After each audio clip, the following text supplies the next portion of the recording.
All right, welcome back, everyone.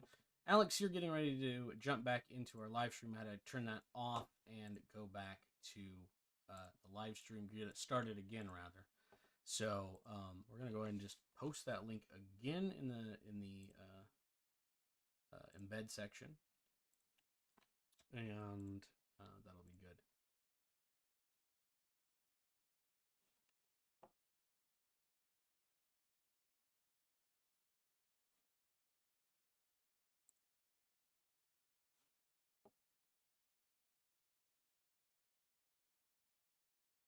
Okay. So, real quick, I'm just going to snap a...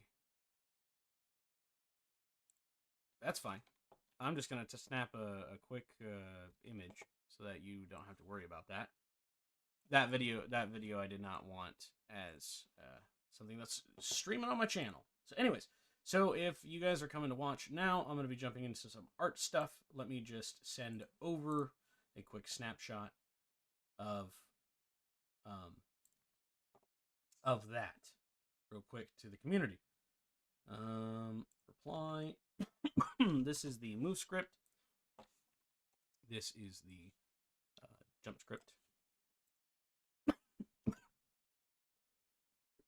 Oh my goodness. I am choking on air. All right. No problem. Okay, so moving into smart stuff. So I'm going to go back through what I had been doing earlier on stream and before I reset. So for those that are joining us for the first time today and don't know what's going on, we are doing pixel art that even you can draw. This is anyone. Anyone can learn how to draw like this. Anyone can do this. It's some simple stuff, and it looks like magic, but I swear it's not. So let me show you that it's not magic. You can do this. So the first thing we're going to do, I'm going to take you guys to my favorite website for finding palettes. How do you choose color? Everyone starts here for some reason. Everyone goes, okay, seriously, guy, I want to know how you pick a color palette. Well, I go to a lovely website called lowspec, lospec.com, and go to their palette list. When you're in here, there are so many stinking palettes that you can look at. It's hard to choose one. But what I like to do is go to a maximum count, and I like to set this somewhere in the 32 or whatever I might want to do. So I scroll through here until I find something suitable. But we all know of one palette that pretty much everyone who goes here knows exactly what it is. And we can just search it by the name of Apollo. Now, Apollo is created by Adam C. Yanis, and this is what he uses for insignia and pretty much everything. Adam has this wonderful, wonderful ramp that he's got going on here. Nothing particularly like super special. It's just kind of desaturated in some, or like saturated, not desaturated, super saturated with colors, and that's how we get these dark, robust colors. So if you're interested in this, I'm going to post a link here in the Discord, or not in the Discord, in YouTube. I'm posting it now. You guys can check the link out, download it if you'd like. I'm going to get it as a 1 pixel PNG. It looks like this. You just right click on it and save as. I've already saved it to my desktop, so I'm not going to load it in, but I'm going to go to my art program, go to my color palette. Now this might look different, of course. I don't believe so. I don't think that there isn't a license that is tied into color palettes. You can't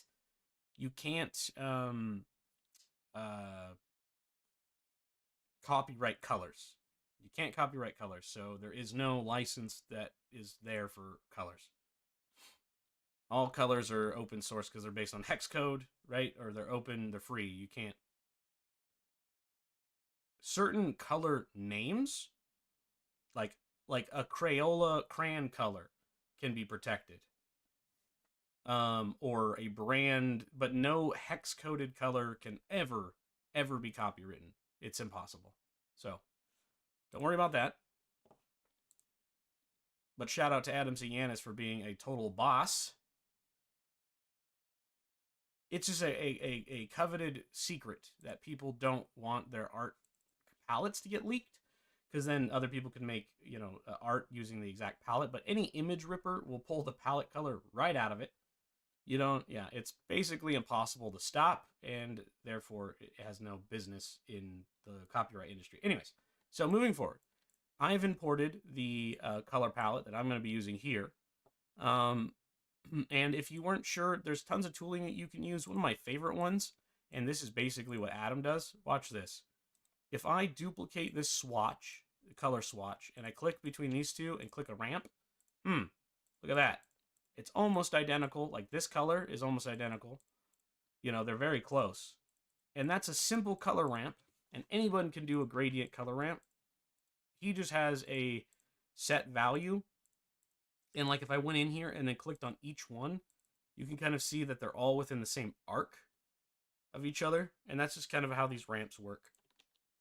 I'm going to undo everything I just did. And we're going to resume our coloring. Okay, so now that we have our palette set, and for those that don't know, it's Apollo. Again, you can check it out in the link I sent in the live chat, or go check it out on low spec. So now that we have this, I want to start with a simple grass tile. Okay, so we're going to use the easiest concept for grass, and that's literally one color. Now, when I do art in these are 16 by 16 grids.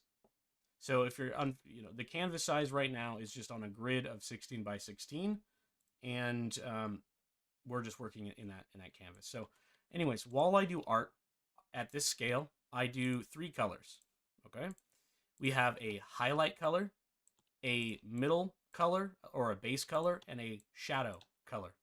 At sprites of this size, for each color, you only want to use 2 or maybe all 3.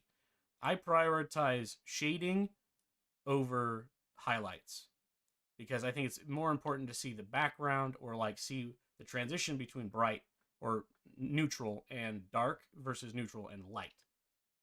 So that means that I'm going to color my grass the highlight color. Now, for a top-down, that's all you need to do. That's grass. Maybe you wanted to add some custom grass tiles, and if that's the case, I always start with the dark ones first, and then from dark, I transition into a light. And usually at this scale, I'll do a black outline. See, we now have grass. We could change it up a little bit. We could even add the base color because we added black. And we can see the fundamentals of grass. Grass is, at this size, is usually either non-existent or has one of these very simple shape things going on to it, like a blade of grass, for example, may look like this and then be colored in with some shadow. And then because we're doing a base layer, we'd actually need to use the highlight. And so we kind of have like grass sticking out of the ground, for example. Right? There's a bunch of different ways you can do grass. But this is a top-down grass set. Now, if we wanted a platformer, the technique is the same, where we just make a brown. And now we have a top piece and a bottom piece. Now, if this was just a top-down, like a 45-degree angle, 60 to 45-degree angle, where we look down on it and we have dirt and grass on the outside, say we wanted to have like grass, let's see here. I'm just going to, what I did to do a easy way to fill in to make sure you don't get rid of what you want is I use my wand tool and select all of the color that I want to paint on. And I grab my paintbrush and I just kind of move it around randomly and create some interesting shape. And now that we have kind of a transition between the different sections, I want to come in here and then re-add maybe some overhanging grass, add in layers. Everything we do is from the ground up. So the base layer goes down, and then we have these little layers that we add on top, which is, of course, currently.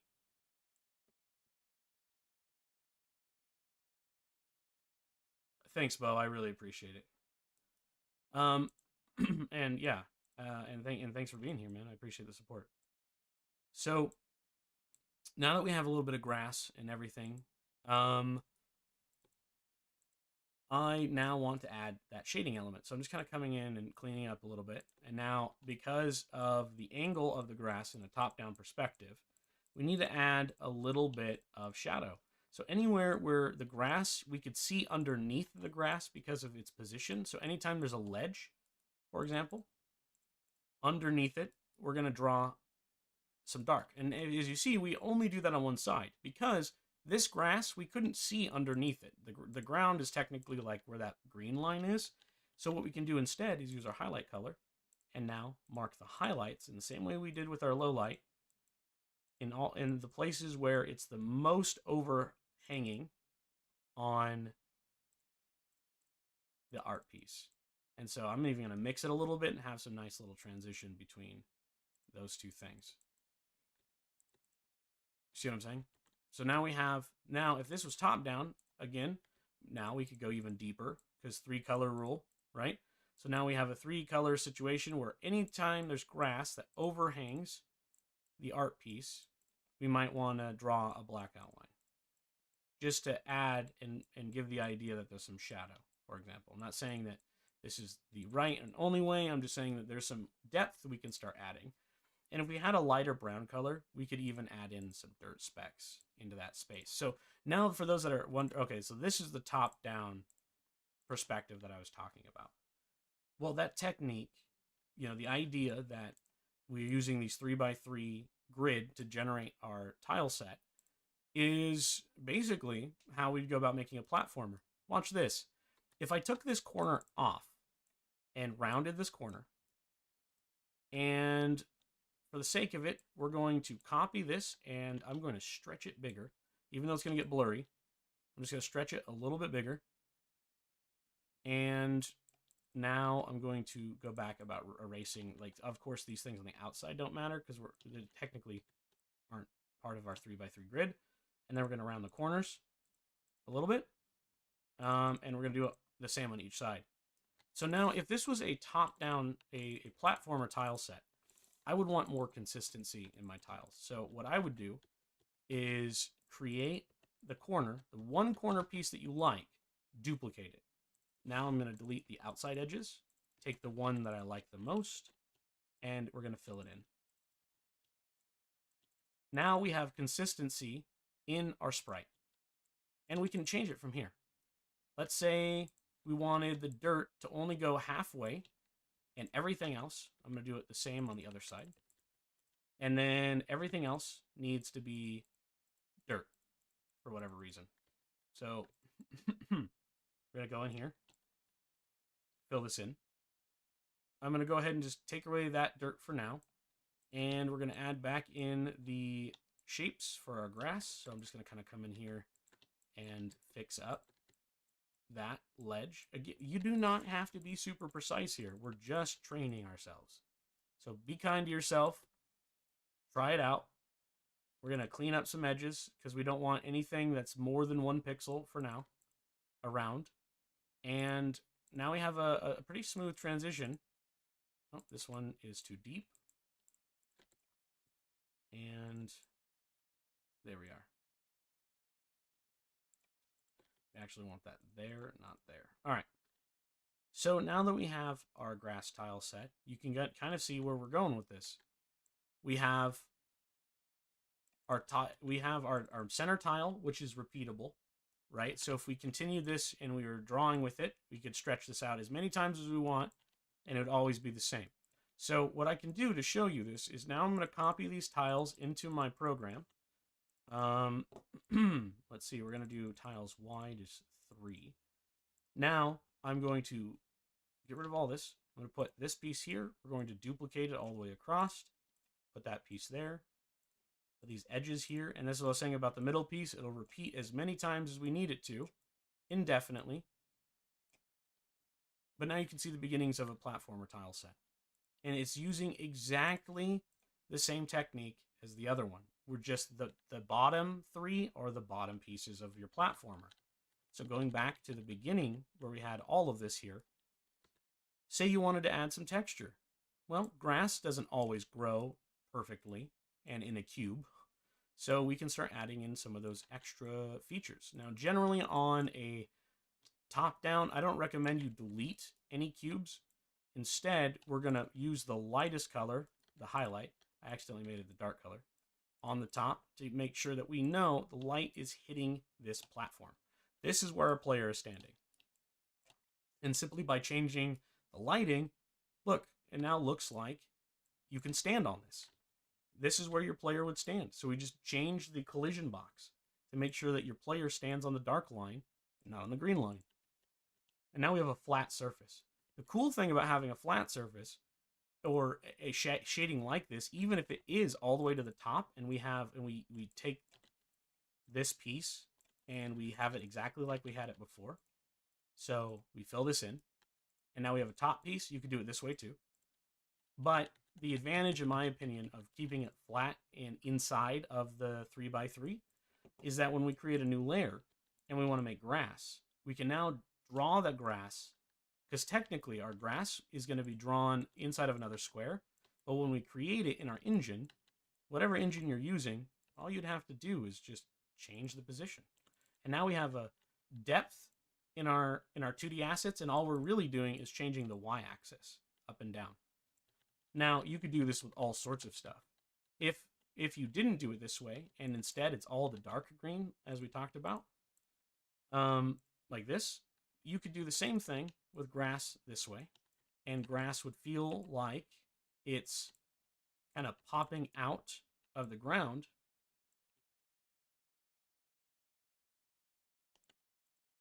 Yeah, I could see that. But effectively, we can do a variety of little, just different. I mean, you could do grass that's like wheat, which is kind of done like this, but then it's golden colored. Yeah. Keep that one to yourself. Now, and then when we have our player, the player can stand behind that, and that adds depth. But you might want to know how to make textures. Now, there's a bunch of different ways that you can do this, but following the there's a 3-step process that I think all beginners should learn, and I know that we just bounced through all of this very quickly. And if you want to copy the tile set as it is, you can pause and follow along on that so you can see how that's done. But if you want to make more detailed sprites and get more out of your sprite sheet and not just having something so blank, then we want to work on a texturing.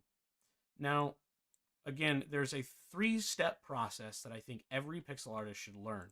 And I define it as these 3 things. We have something I call, we have perspective, we have silhouette, and we have composition. So PSC, okay? These are the 3 things that I think comprise pixel art in the most condensed way possible.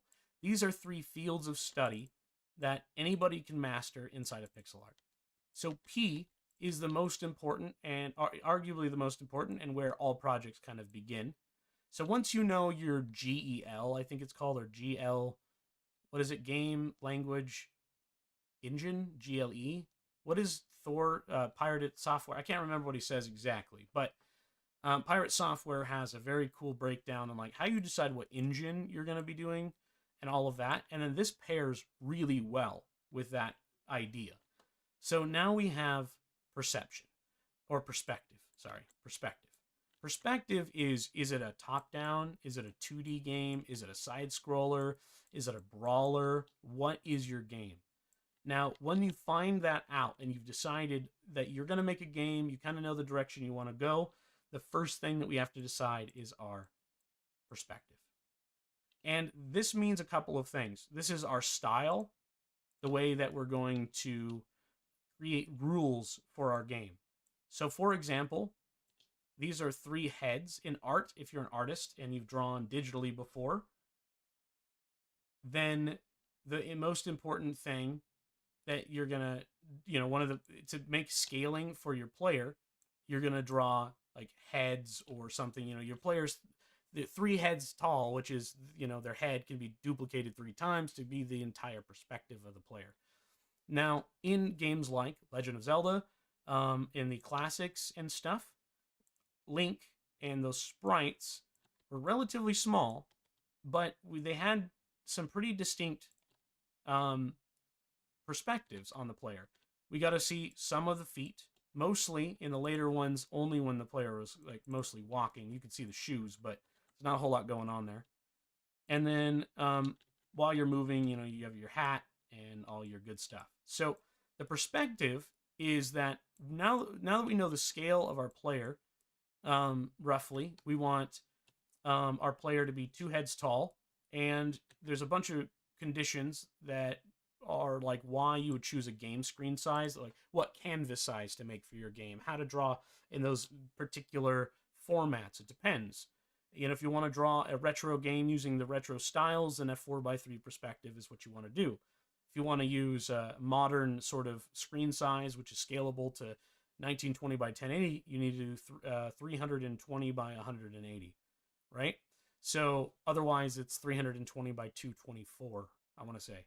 And so those numbers, although sounding pretty arbitrary to you now, are pretty important to getting the right scaling for everything, but perspective is part of that decision-making process. Now, when we have that perspective, say Link is 2 heads tall, when we make a chest, we can look at what's the distance between Link's body parts. So I'm going to go ahead and pull up an image of Link from the older games. So Legend of Zelda sprites. And we're going to pull out a player sprite for Link in the later games. So this is actually perfect. These are like perler beads. That's hilarious. So people make pixel art out of perler beads all the time, and they create art out of these little circles, the plastic circles that they end up melting. I find it interesting. But we can kind of see here in our blurry Link photo, we can see his perspective. So we know that his jawline is here. The top of his head is here, but the top of the sprite is up here. And his feet are down here. So we're able to take these features and digest the space between them to decide how to draw everything else. So now, if you wanted to make a chest or something, like something that you're going to loot in the game, well, chests aren't as tall as people. So we need to use the lower half of the player's scale, this scale, to determine the front, bottom, and top of the chest. So now we can extend these lines and draw literally inside of them to create the treasure box that we would want that fits the same scale as Link. So he's a bit wider, so I want my chest to be a bit wider.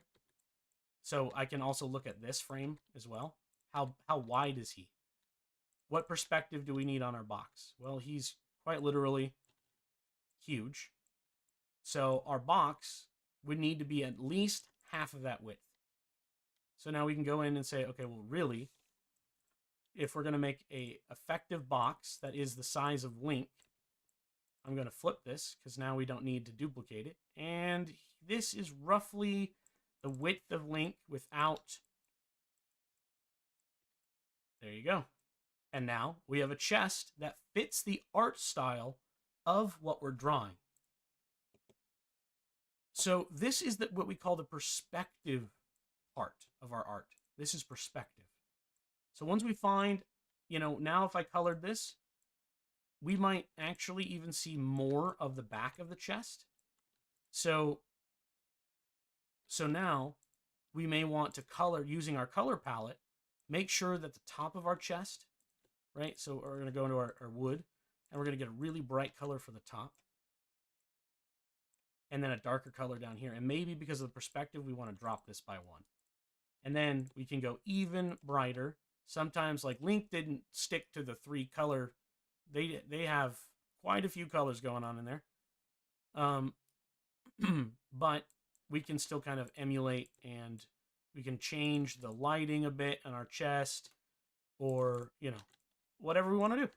We have complete control over how we design it. Say, if we want to keep the feeling that this chest is... Yeah, what's up?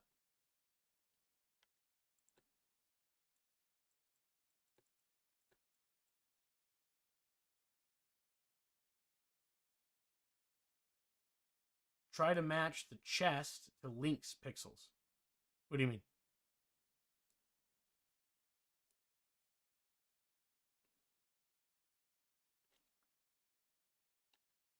Just so I understand, I'm not clearly, I'm not exactly 100% on what you're asking me to do.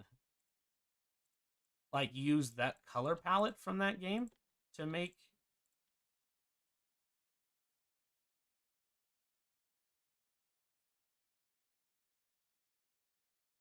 Oh, I see what you're saying. Well, okay, for one, it looks like that because... So, going back to the Legend of Zelda example, let me find you an actual sprite. Now, because of the angle, this is what I'm talking about. So, perspective, right? Link's actual perspective, if you think about it, is that we can actually... This is actually the top of the chest. So, we're talking about Link. You want it in the actual style of Legend of Zelda. That's easy to do for me in this, I think, because what we're going to do is first look at the scale of Link. So if we digest this in a study case, meaning we want to learn how to draw like the artists from Legend of Zelda, it helps to have a reference, but if you don't have a reference, we can look at something interesting. If we thought about this game as an isometric game, meaning that there's like diagonal direction, in this case, we're going to say 3D, because technically isometric is like diagonal, you know? But the idea is mostly that it's 3D, a 3D object. So this is the front, and this is the top of the object. Okay, it doesn't matter how far this piece goes, we will maintain the same perspective because this front piece gives us all the information we need.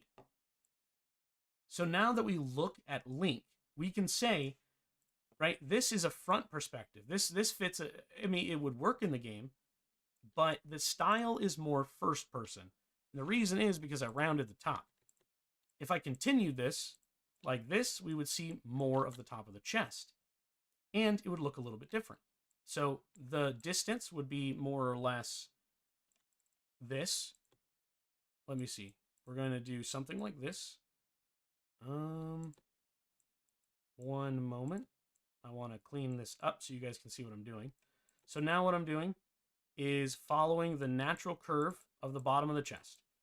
So knowing that this is going to be the chest, I guess I can just use this as the example.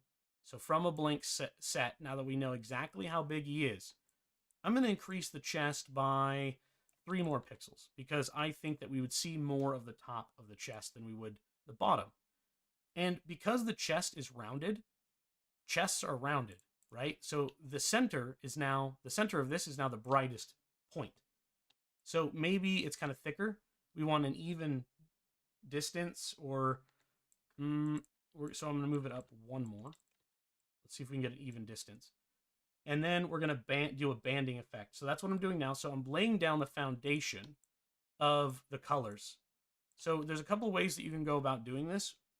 And my favorite way is what I'm doing now, is doing it in flat colors first. We're going to add the design. So I've played so much Legend of Zelda that I can tell you that the chest goes down the middle. And then there's a lock across the middle.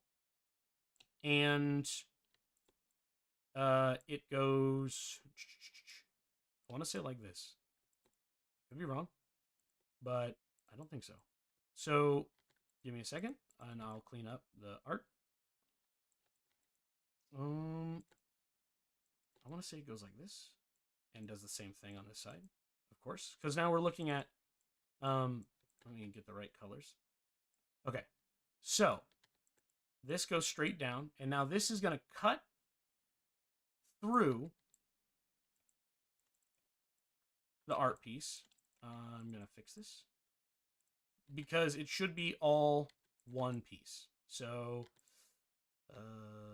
I can already tell you that this perspective, I need to drag that down. I didn't give myself enough room. Let's see here. Now, we're going to do that. We're going to make it gold, so bright yellow. And I'm going to darken the everything else that isn't in that. Remember that center band I was talking about? So we're going to leave that center color, and that's the peak of our color. And I said that we're going to use three colors, and I think I'm going to stick to that. So I know that the Legend of Zelda chest is like, I don't know, red in this era. I'm going to expand this so that it's perfectly symmetrical. And let's see. I'm going to do white for the highlight.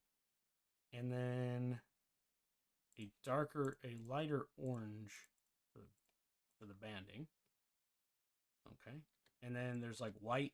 We would need to do like studs, I think. And I think that this is probably one too big because we need a center. So I'm thinking one here and one here. And then in the red, we need banding. Okay. And then maybe even if I was to do this, this isn't right, but it's close. And then I would want to do the lock, now that I'm thinking about it. So the lock comes down like this, almost always. And there's like a black thing like this.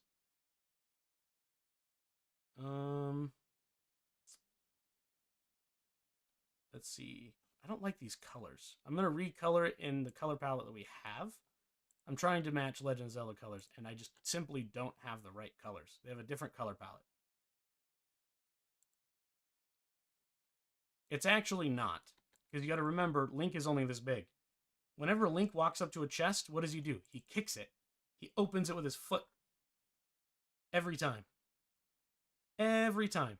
I guarantee you the chest is not bigger than this. Guaranteed.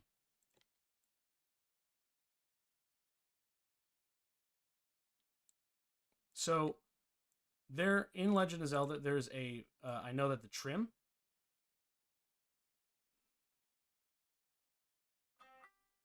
My goodness, give me a second.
Oh my goodness. Okay, I'm back, guys. Sorry about that delay. I got another phone call from the doctor's office.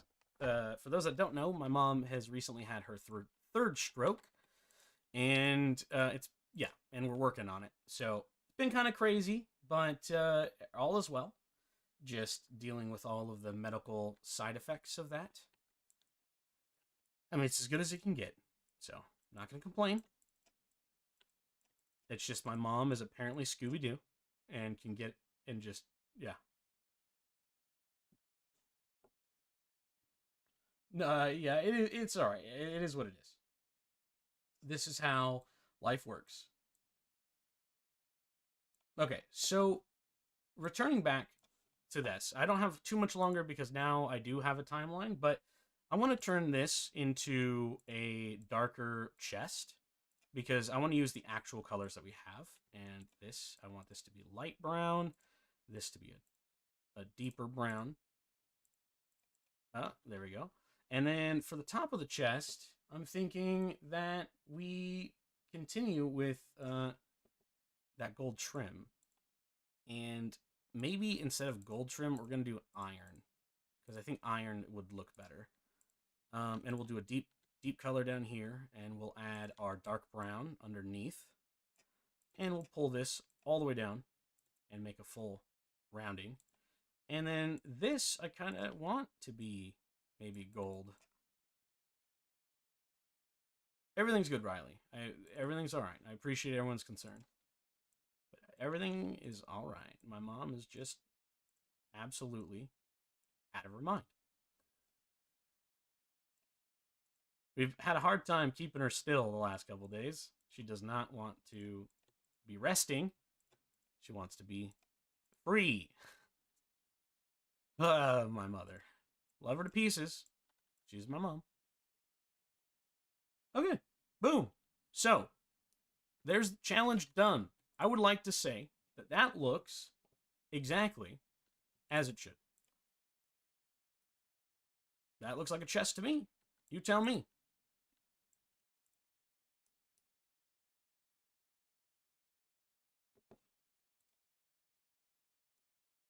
In fact, I'm going to go find the Legend of Zelda sprites for the chest.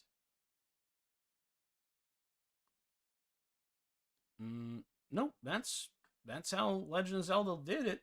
I mean, blocky is based on resolution.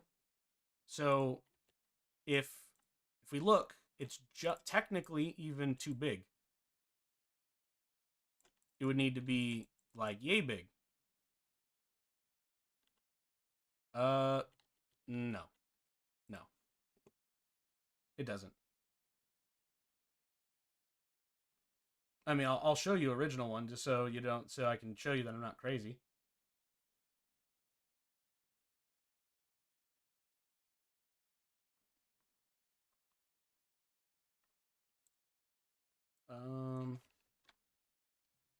I can't remember which one this is. Link to the Past?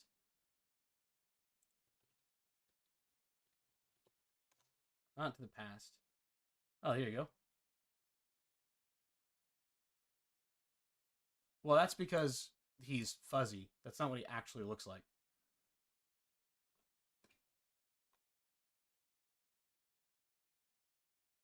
That is how it is in the game.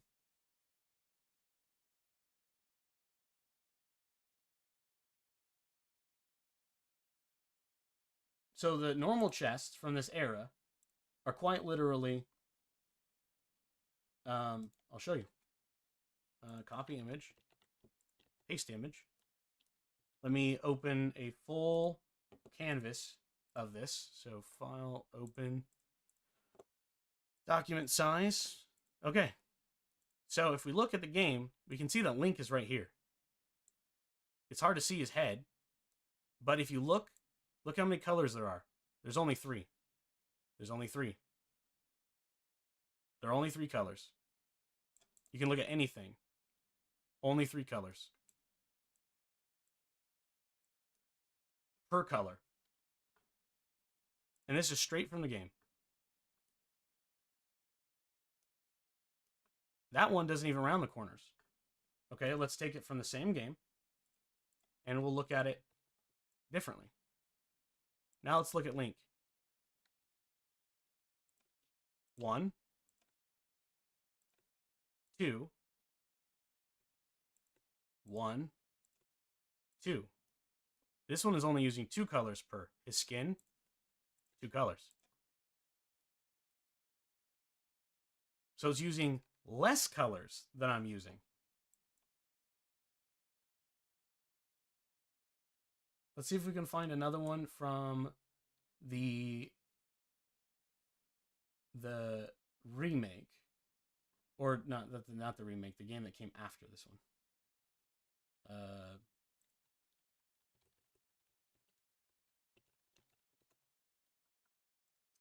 Give me a second. We want to find.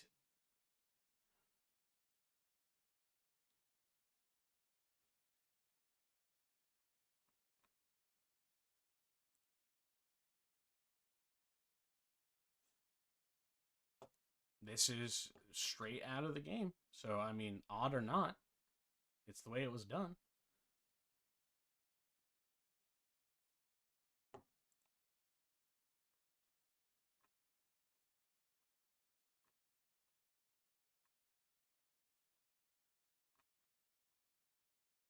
Okay, so the Link that we were looking at is from the Minish Cap. So Link from Minish Cap has a particular look about him, and Minish Cap chest. I'm going to find the Minish Cap chest. Minish Cap chest. Here we are. Okay, so I'm going to copy the image and paste it over top. It's a little bit blurry because it's not scaled correctly. But if we look at it, again, it's getting pixelated because we're scaling. But I gotta find one that's not scaled.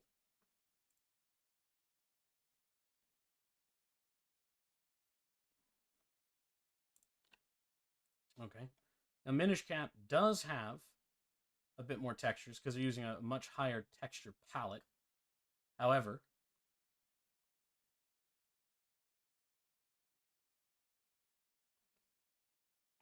now let me grab Link from this game first. Probably the best to do. I'm trying to get one where he's facing the right direction. I'm looking at screenshots. Okay, see if this will fit. There we go. So this is from the Minish Cap, and we can see that Link is each color, 3 colors. So in this texture, that's the chest. So if I was to copy their chest out of Minish Cap and go back to our chest and cleaned up the edges, that is what their chest looks like. From Minish Cap, specifically.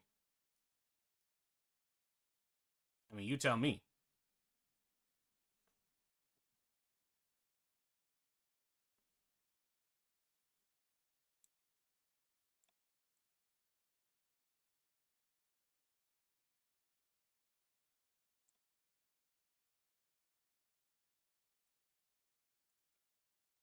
So then coming back here, going back to our sprite,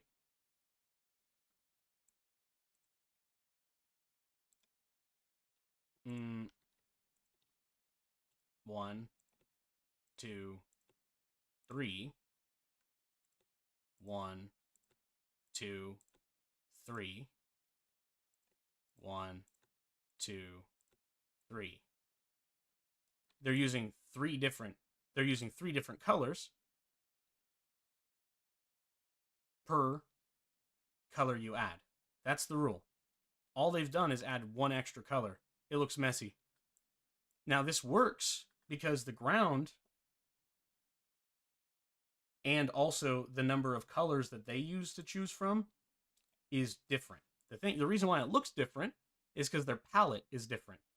But if I was to take their palette straight from their game, so here's the yellow band, here's the orange, Here's the dark orange. Let's see.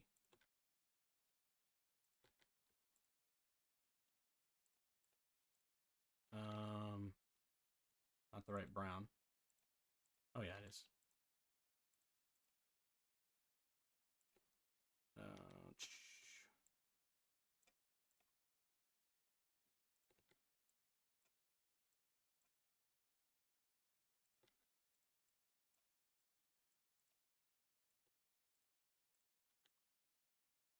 Okay, now it's done in their colors.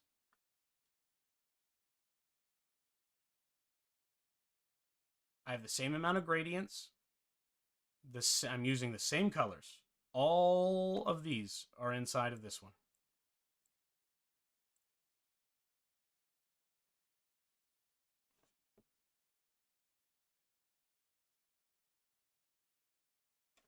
I've been...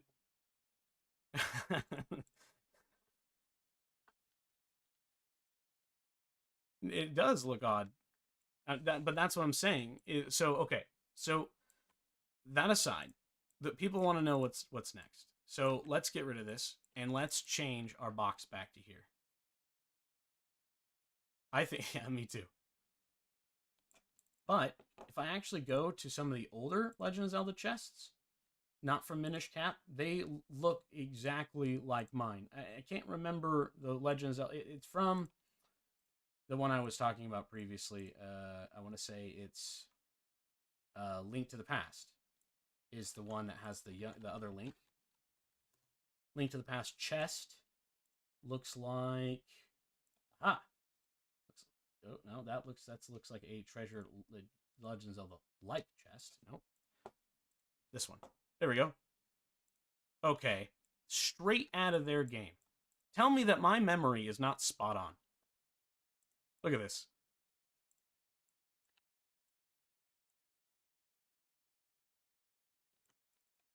The only thing that I didn't get right was how long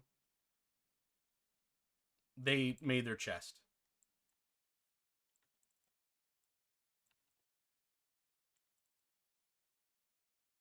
Yeah.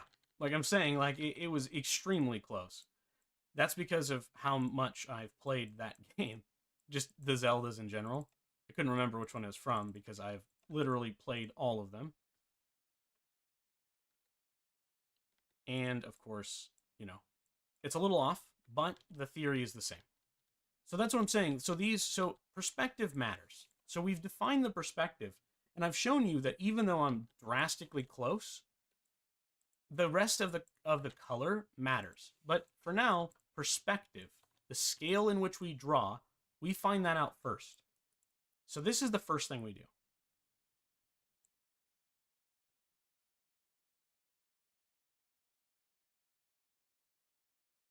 Group section. Well, in my program, I could take this and go to single image, right? And then resize my canvas, make it 6 long, duplicate this,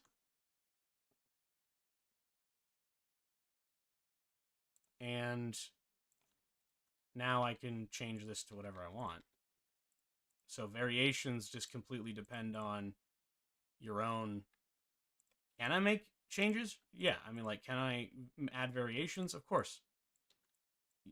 There's nothing stopping me from making different variations. But this is how I go about doing it, and then I return it back to the game, like the game tile set like this. Okay? So this step is what we call color, and that's why our composition, and that's why I'm waiting to talk about this. But the first part is perspective. So I showed you guys, not only can you take a perspective from another game, this is how you make art that stays consistent across everything you draw. Scale matters. Perspective matters. This chest would not be very good for a side scroller because we can see the bottom in this way. If we wanted it to be more side scroller friendly, we would pick up the top and just draw it like this instead.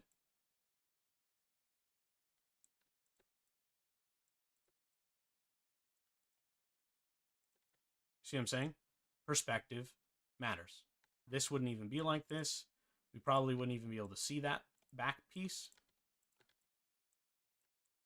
And even the spike from the chest, we might even be able to see in top down in a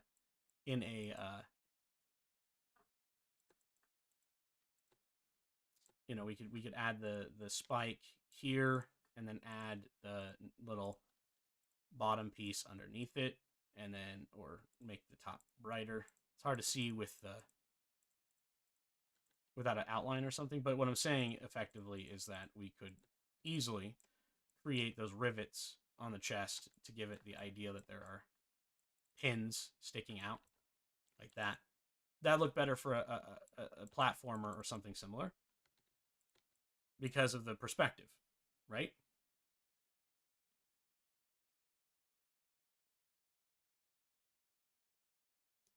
Now, okay, so the next thing that we would need to do, and so finding the perspective isn't drawing all the pieces yet. It's finding the perspective. So that means find the 2D image. Find the like, is it side scroller 2.5D? Is it isometric perspective? Okay. Now that we found perspective, we now want to find silhouette. This is a silhouette. And so I've already drawn it. So I'm going to move it back over here. We're going to get rid of the perspective lines. And now we're going to work with silhouettes. So the biggest thing to learn once you start creating your game, you know how big it is. You're going to know what the screen size is. You know the ratio for your player. Is he 10% of your screen? Is he 15% of your screen? And if that's the case, then we start, once we found that out, we start with our silhouette. Okay, so I drew an outline of a character, and this is my silhouette. This is like the second thing that you need to master in pixel art. This is arguably really the most important piece because a silhouette is 90% of your job done. A silhouette tells you everything you need to know about what you're looking at. So in the silhouette, we have a player outline. And this is where you get to use your imagination, right? Or maybe you know that you already have a character that needs to do certain things. So here I'm modifying the silhouette because I see a little knight. And so what we're going to do is we're going to quickly start blocking in that silhouette, knowing what he needs on his body, what he's carrying, you know, what have you. So I know he's going to have a little shield, maybe a little helmet, and maybe he's looking this direction. So let's move that helmet inward a little bit. We're going to color that back in and do a little visor like this. And then maybe the visor has grills. It's hard to see, so there we go. Now those grills need to be darker. The top of his head needs to be bright, and a medium color needs to come in and do the shading. And then for each piece, we do the same thing. So this part, though, the black outline is the silhouette. I can even see Link in here. So there's nothing different than starting Link's hat, maybe. And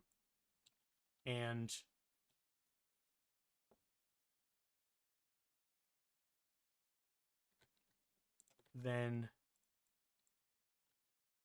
let me see. There we go. We know that the back of his hat is kind of drooping, just because I know what his sprite looks like. We wouldn't be able to see that piece, so we're going to cover that up.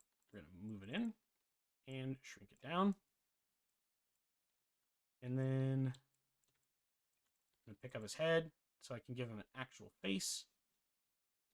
This is not at all, you know, yeah, not going to look like the actual picture. But the idea is that you find these shapes inside of the character and you work around the shape, the silhouette. So looking at some of the other games and things that I've worked on, let me pull up my tile set for the isekai. That's probably a good one. Okay, so these characters are characters that I've drawn already for other projects that I've been working on. These characters, I started with a silhouette. These characters, I started with this sort of tile set. And if I show you, this is the silhouette that I began with. These are all the silhouettes that I used in that piece. If I re-enable it, you can see the pieces. But if you look closely, guess what? 1, 2, 3. 1, 2, 3. Rinse, repeat. Leather and the shoes are only 2, because that's all I need. So following the 3, the bigger the item, the more colors, no more than 3, unless you're doing a huge piece. And even these characters, they're animated on a 64 by 64 plane, because they're actually like 32 by 48. So 16 times 2 in one direction, 16 times 3 in the other direction. So now, but I started all of them with the silhouette. I know where the shoulders should go, where their hands need to be, the bone structure. Now, some people need to do the whole thing. Some people need to color it all the way in. But that's how I got these characters. And arguably, silhouettes are the most important part of pixel art, because when you see the bones of my character, you know what it's supposed to be. You know what this is supposed to be. It's supposed to be a person, right? Come back into here. I paste my person. If I didn't have them in color and they were all black and black, that would be the silhouette. So let's just fill all of this in as quickly as I can here.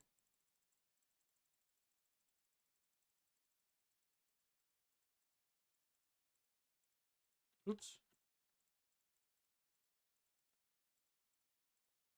All right. See? Silhouette. From here, you could imagine all sorts of people. People, creatures, it's a generic shape. Silhouette, though, gives us an actual thing to look at. It gives us the form, the shape. That's what silhouette is. If you can sell this part, if you can make the outline look like a guy wearing a cape, then it's a guy wearing a cape. It maybe instead the player's got a backpack on, and they have, or a sword on their back.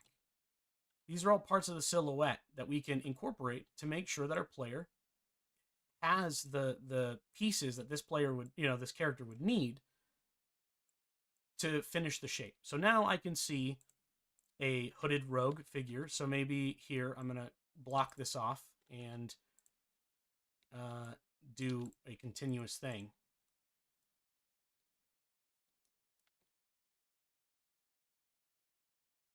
A silhouette is a blueprint to draw everything else. So this character's got a little hood on their head, maybe, and you can, draw outside of the silhouette, because maybe this character has, maybe the hood of this hat has a point in the back, and so we would see part of that because of the shape of the hood. And then we can finish this, because we know the shoulder's here, so maybe it drapes over the shoulder, it comes down on the neck, onto the chest. Say maybe this person is also wearing a scabbard, so that goes across their body like this. And on the back of their body, they're going to have a sword. So I'm just going to draw a generic handle for now, like this. And then we would draw maybe the pants. We'll make them green for now. The armor would be kind of there. So what I like to do is kind of block all that in and then add the shading. So here we have the cross between the belt and the scabbard. So I'm going to come in here and do some highlights and continue with whatever colors I need to sell the fact that this is like a sword sheath. Maybe in the very back we have the darkest of the browns, but I'm only using 3 colors for each object and or object type I'm adding. So I got to make sure I'm being conscientious of that. Reusing colors if I can. maybe we need an extra lighting layer on the top of that leather, and maybe we need a shadow as well, just to give it that leather worn kind of look. The shoulder piece, we're going to change into a shoulder pauldron. So now it's like a leather shoulder piece. And to really sell that, we're going to change the base color and highlight the tops of it. And then we're going to connect it to what he's already wearing. So then we're going to use this dark color that goes underneath the arm. And we're going to give it like a, maybe the shirt is kind of a cream color. I'm going to fix it so it doesn't look like skin in a moment. But he's not going to have a pauldron on the other shoulder. And we're just going to keep working on it until we fill it in. You know? Maybe we don't see much of this player's face because of the hood. Or any of the player's face because of the hood. And then leather for the gloves. We're going to do a dark bit on this glove because that's the end. We're going to do it here as well. Actually, we're going to color this whole one dark and then add the lighting to it. And this color needs to be darker on this side. So we're going to do that and then take the highlight color and then darken up wherever there's texture. Anywhere where the shadow wouldn't reach, or where shadows would reach where the sun wouldn't because of the angle of the body. This pauldron is way too big. There we go. And maybe we see the front of it kind of come down like that. Maybe there's another strip that goes around the body. Like buckling, something that keeps it on the body. That means that we need like a silver buckle. Maybe we'll add a silver belt. And finalize the scabbard with some modification here. So that, okay, the coloring part is actually the last part. So what we're going to do is we're going to copy this guy out. And now I'm going to undo everything I just did. Because what matters is that silhouette. The last thing we do is what we call composition. Composition is the hardest part to get right. This is the easiest and the first place you begin, perspective. The second is silhouette, which is the part you should train the hardest in because this is what makes pixel art good. And then you have composition. And this is where we were talking about how chests can be made out of different colors and look entirely different, yet they are the same pixel. They're the same model. Coloring matters. How you color things matter. Okay? So, composition is more than just color. It's lighting. It's contrasting colors. It's the whole color theory. It's how we make everything land and slap. How do we make it land and slap? Well, there's some rules that pixel art has that teaches you how to do this. Like, for example, the shading techniques I've talked about in this video. Or also, you know, like the palette sets that you select. If you're generating your own colors, there's a lot of science, actually, that goes into color theory that I'm not going to cover right now because that would be literally insane. There's no way for me to do that in one video or in a sit-down conversational setting. So that being said, this is undoubtedly the hardest step because of all those factors. There's a lot that goes into like jaggies and things like that in pixel art, which are when lines look not rounded. Like here, technically, this thing right here, this corner piece is technically a jaggy because it looks kind of like anytime in pixel art you see a Tetris piece, anything that looks like a Tetris piece, you know, any of these freaking things, you guys know exactly what I'm talking about. Anything that looks like the zigzag, any of those pieces, those are jaggies. None of those are smooth, round pixels. There are some basic logic things that you should learn, like how to transition lines to make them feel rounded by following some form of logical curve. We have like a leaning thing going on here.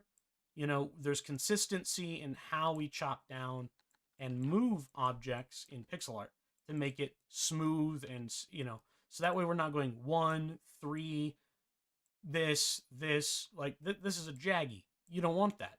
That's bad. Don't do that. You want lines that are clean. Like here, if we're looking at this example, I can see jaggies that I would need to fix. So we don't really know what's going on here, or that this character is going to have a pauldron, but that line, that closed line, looks better in even and better spaced out. His arm, that's kind of a jaggy. We can fix that, or round his arm out more, or transition a little bit easier. We can fiddle to make sure that we remove as many jaggies as we can. Sometimes they're necessary. There are exceptions to this rule, but jaggies are the death of your pixel art. Like this. That piece of his leg is not skookum. That's not good. That's better, because his foot is more rounded. This, jaggies. We're transitioning at an unsteady pace. We're skipping rules. Now it's straight and not awkwardly rounded. So like, look at the feet difference. Just in that alone, we can see that there's quite a bit of change going on to this model. And the model now feels more complete, more polished, because this is the way that textures move in real life. So between these 3 steps, that's the foundation to everything you want to learn in pixel art. Start by learning the easiest part. Any beginner can decide this right now. I want to do perspective. All right, tell me a genre, guys. Top down, platformer, give me something. And we'll draw something based on what the live stream inputs here.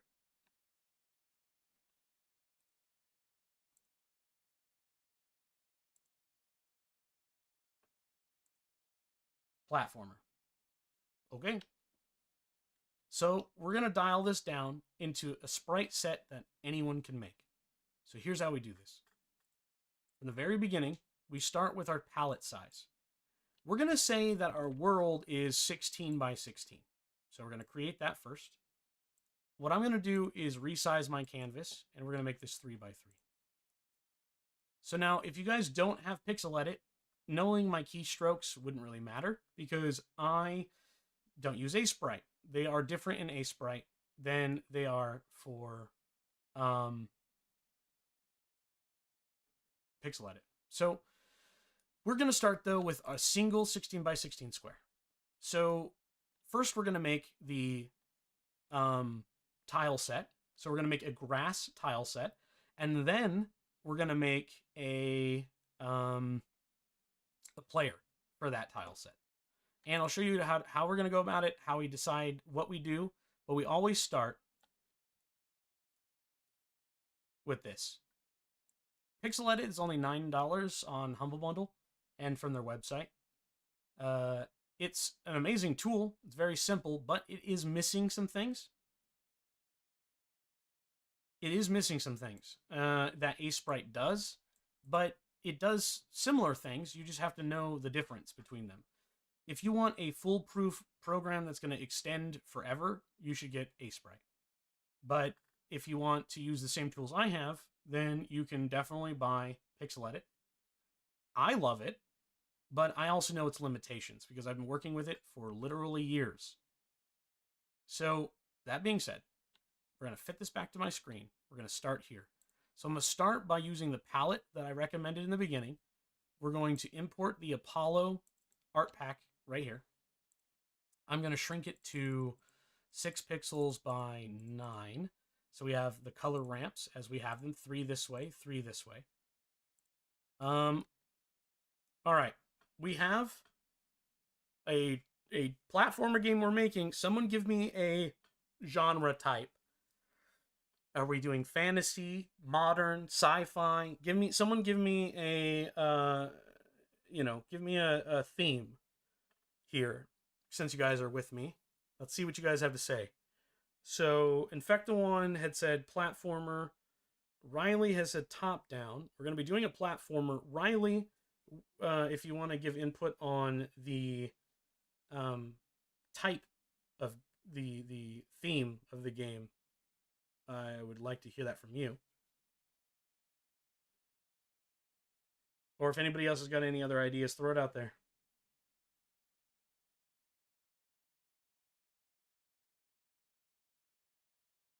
All good. Fantasy.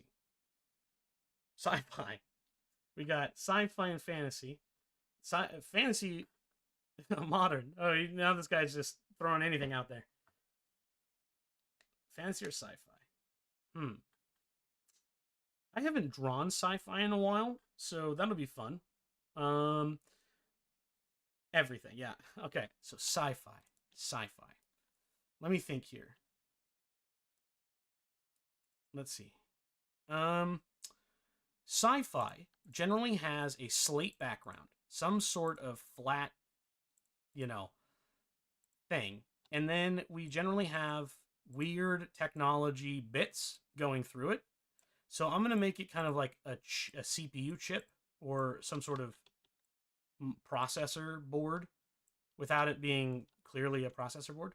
So we're going to copy this and we're going to duplicate it and see we have an issue with things not lining up. So what we're going to do is I'm just going to copy that. We're going to fill everything in and I'm going to fix it. So we're going to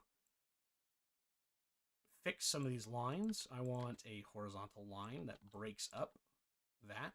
Same thing down here. We're going to move off of that line. And let's see. We're going to move this over and duplicate. So, looks messy now, because it is, but I have ideas. All right, and I'm going to flop. Nope, stop it. I'm going to flop this, so it's going the other way. And now we have a repeating tile. So I have some strange repeating texture, which is going to be changed via color. Now, for some of you want to know, how do you rapidly change tile sets while you're working on them?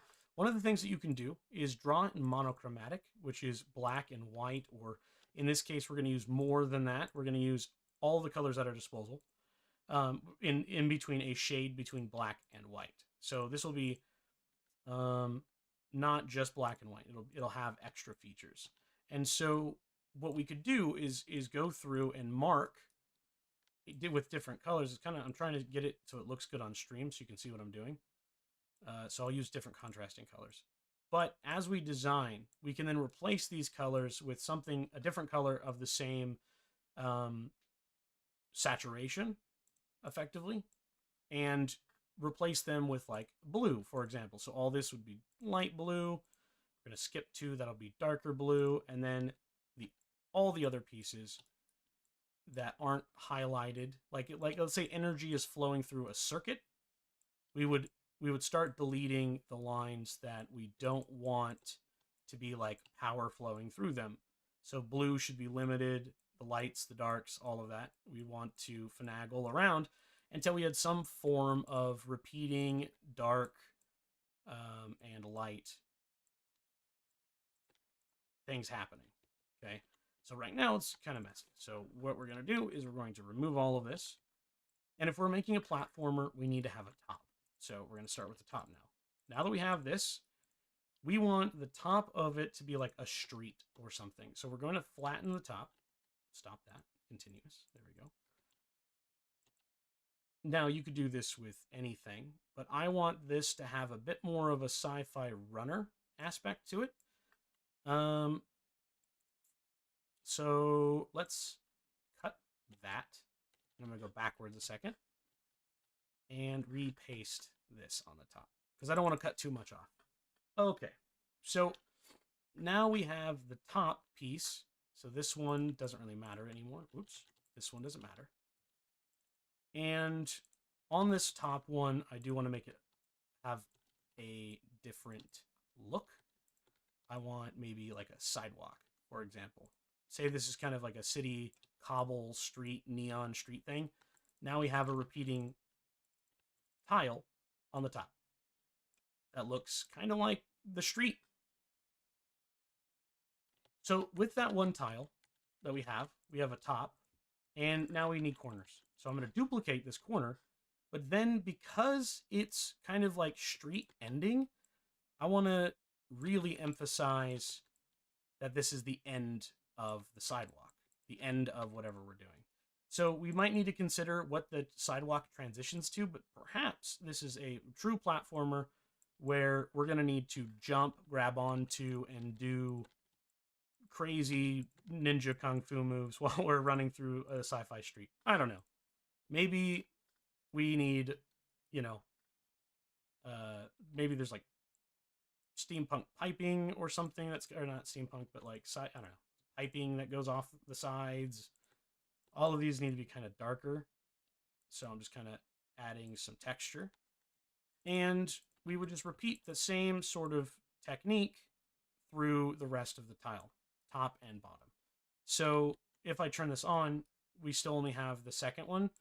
And we're going to come in here, and anywhere where there isn't a pipe either sticking off the wall or we need to add some stuff, we're going to kind of go through it and polish it up. And now we can copy this, paste it, and Control F to flip it. Look at that. Anybody can do this. Very simple techniques. We're going to remove that side and make sure that we're following. So 1, 2, 3, 4, 5, 6, 7, 8. So 1, 2, 3, 4, 5, 6, 7, 8, all the way across. 1, 2, and 3. And now we have the exact same thing in both directions. That isn't right. 1, 2, 3, 8.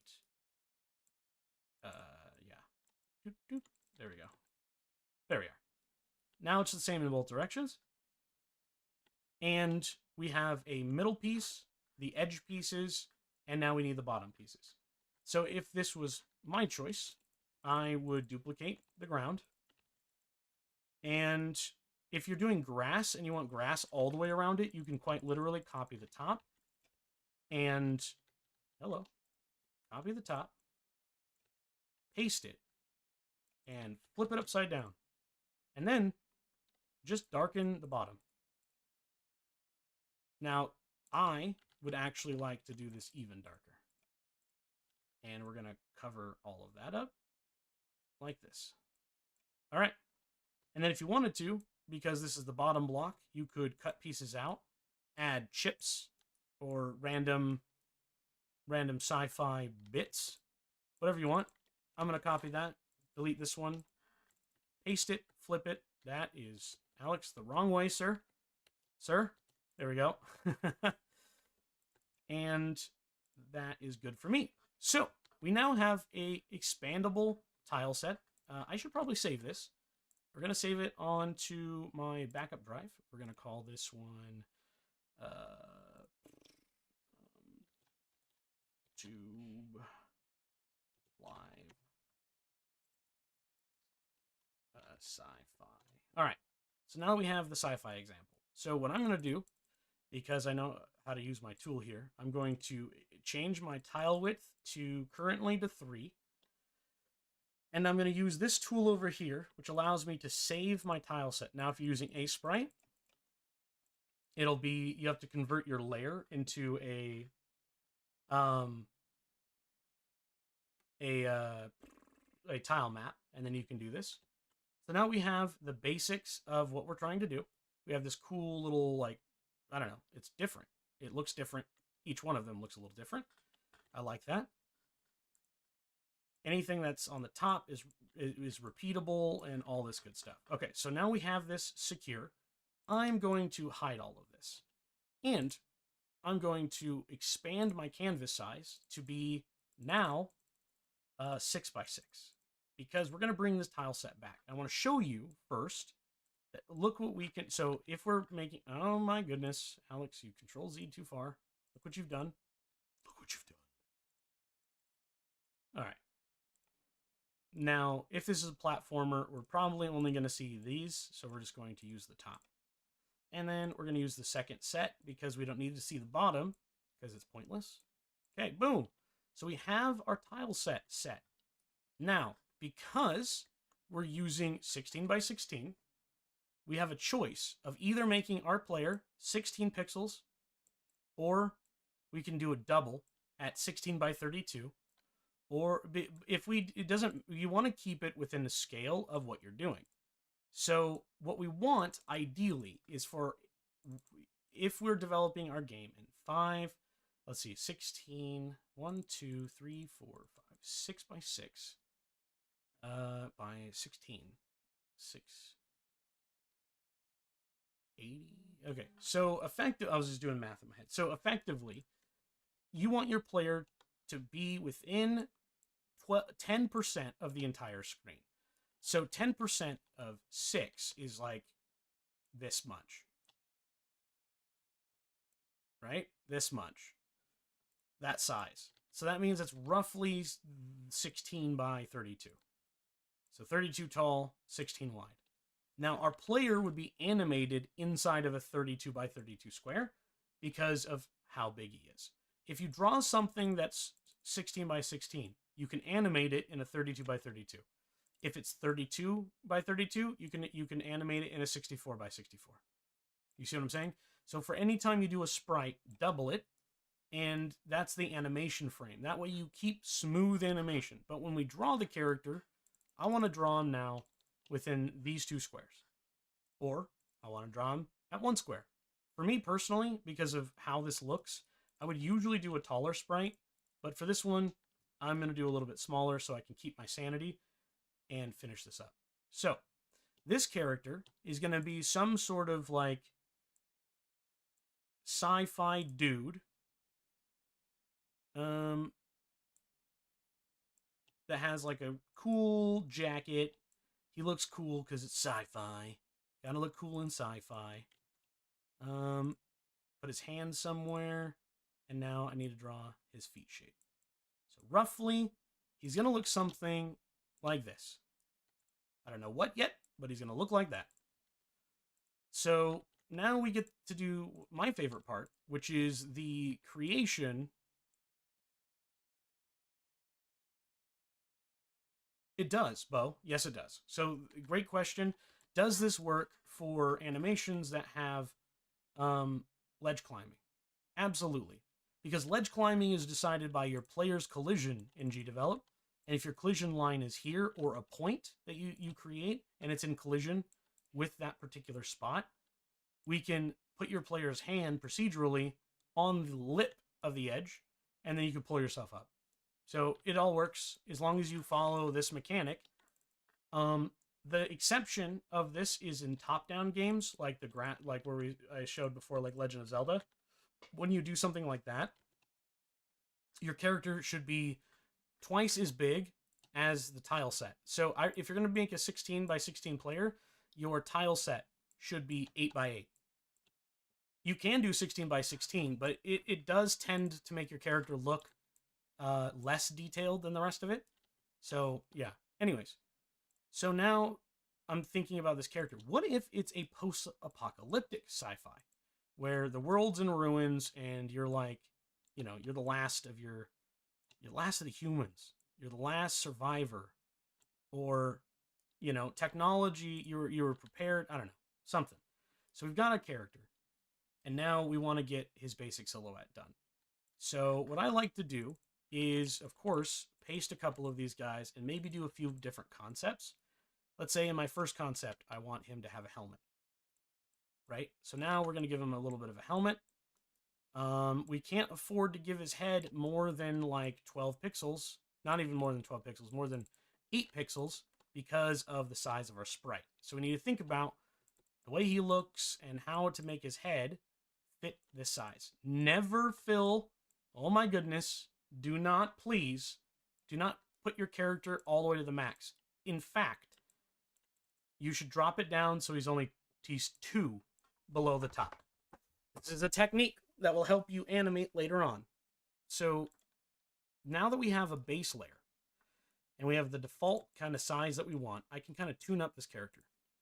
Okay, all of you are going to know exactly who I'm imitating here in a moment.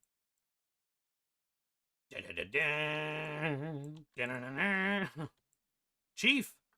We're going to draw Master Chief. I don't know what I didn't know what else to draw. I was just saying, I was joking. I'm not actually going to draw Master Chief, but I was just saying that it immediately, the size, the face, it immediately looked like Master Chief in my eyes. So, let's see. We have some sort of helmet. And I'm going to fix it because it's going to bother me. All I'm ever going to see is Master Chief. Give him a hat. No, I said we're going to do a cool, like, sci-fi guy. So, not Master Chief, but maybe I want him to actually have a person face. So let's give him an actual human face. We're going to draw the rough shape of all of his skin before any hair or anything. And we want to just make sure that he has the basic sculpture that we want. We're going to add some color to his face. And we're going to give this character blue hair because that seems right. I don't know. We're going to give it a little bit of... We're going to play around a little bit with the player's head. And this is generally the part where you might get frustrated. A lot of self-forgiveness here. There is really no perfect way to as long as your shadows and your shapes convey the messages that you're looking for, then you're doing an excellent job. All you need to worry about. Can I see the person that I'm trying to draw? If the answer is yes, then you're winning. So I'm slimming down the character as I'm drawing because I know that proportions are off. So I'm starting with some basics, knowing where my player's head might be, the eyes. I know that the player's eyes at this scale aren't going to be very big. You could do big eyes. You could... Oh, man, I kind of yelled in the mic when I said that. Lots of options. So we're going to still use the long hair. Some reason I like that at that scale. If I wanted detail, though, I would go at a bigger size. Remember that. If you want bigger detail, bigger size. So now, to convey that this person's wearing a really cool, like, jacket or something, like sci-fi jacket. You guys know what I'm talking about.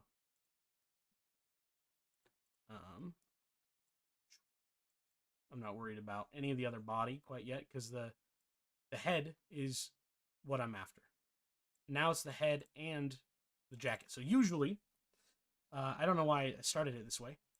Usually what I would do is have a layer.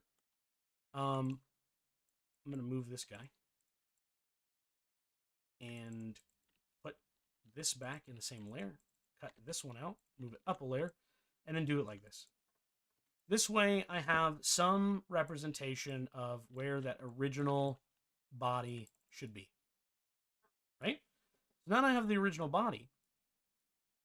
Or, have the body that I'm looking for.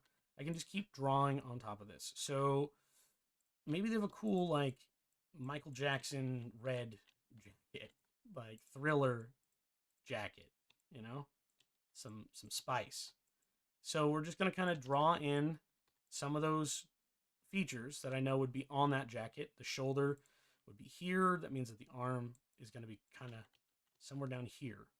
And for this sprite scale, I always love creating the hands as a black cube, as a hand with a black cube around it. So we're going to duplicate that. We wouldn't see this hand because it would be behind the body if we were drawing to scale. If you get confused and you need to cut some things out, just do it. If your art piece isn't looking right, you can fix it. We're going to do a black outline on the character because at this scale, it gives them some pop. And now we can see that we're starting to get a character. Does this character fit the scene? Kind of, because they match color palette-wise, but we're going to keep changing this. I'm going to give them red hair now instead. We're going to give them a blue shirt, just to add some contrast to what we're doing. I'm going to delete that shoulder piece, and we're going to add some clothing detail.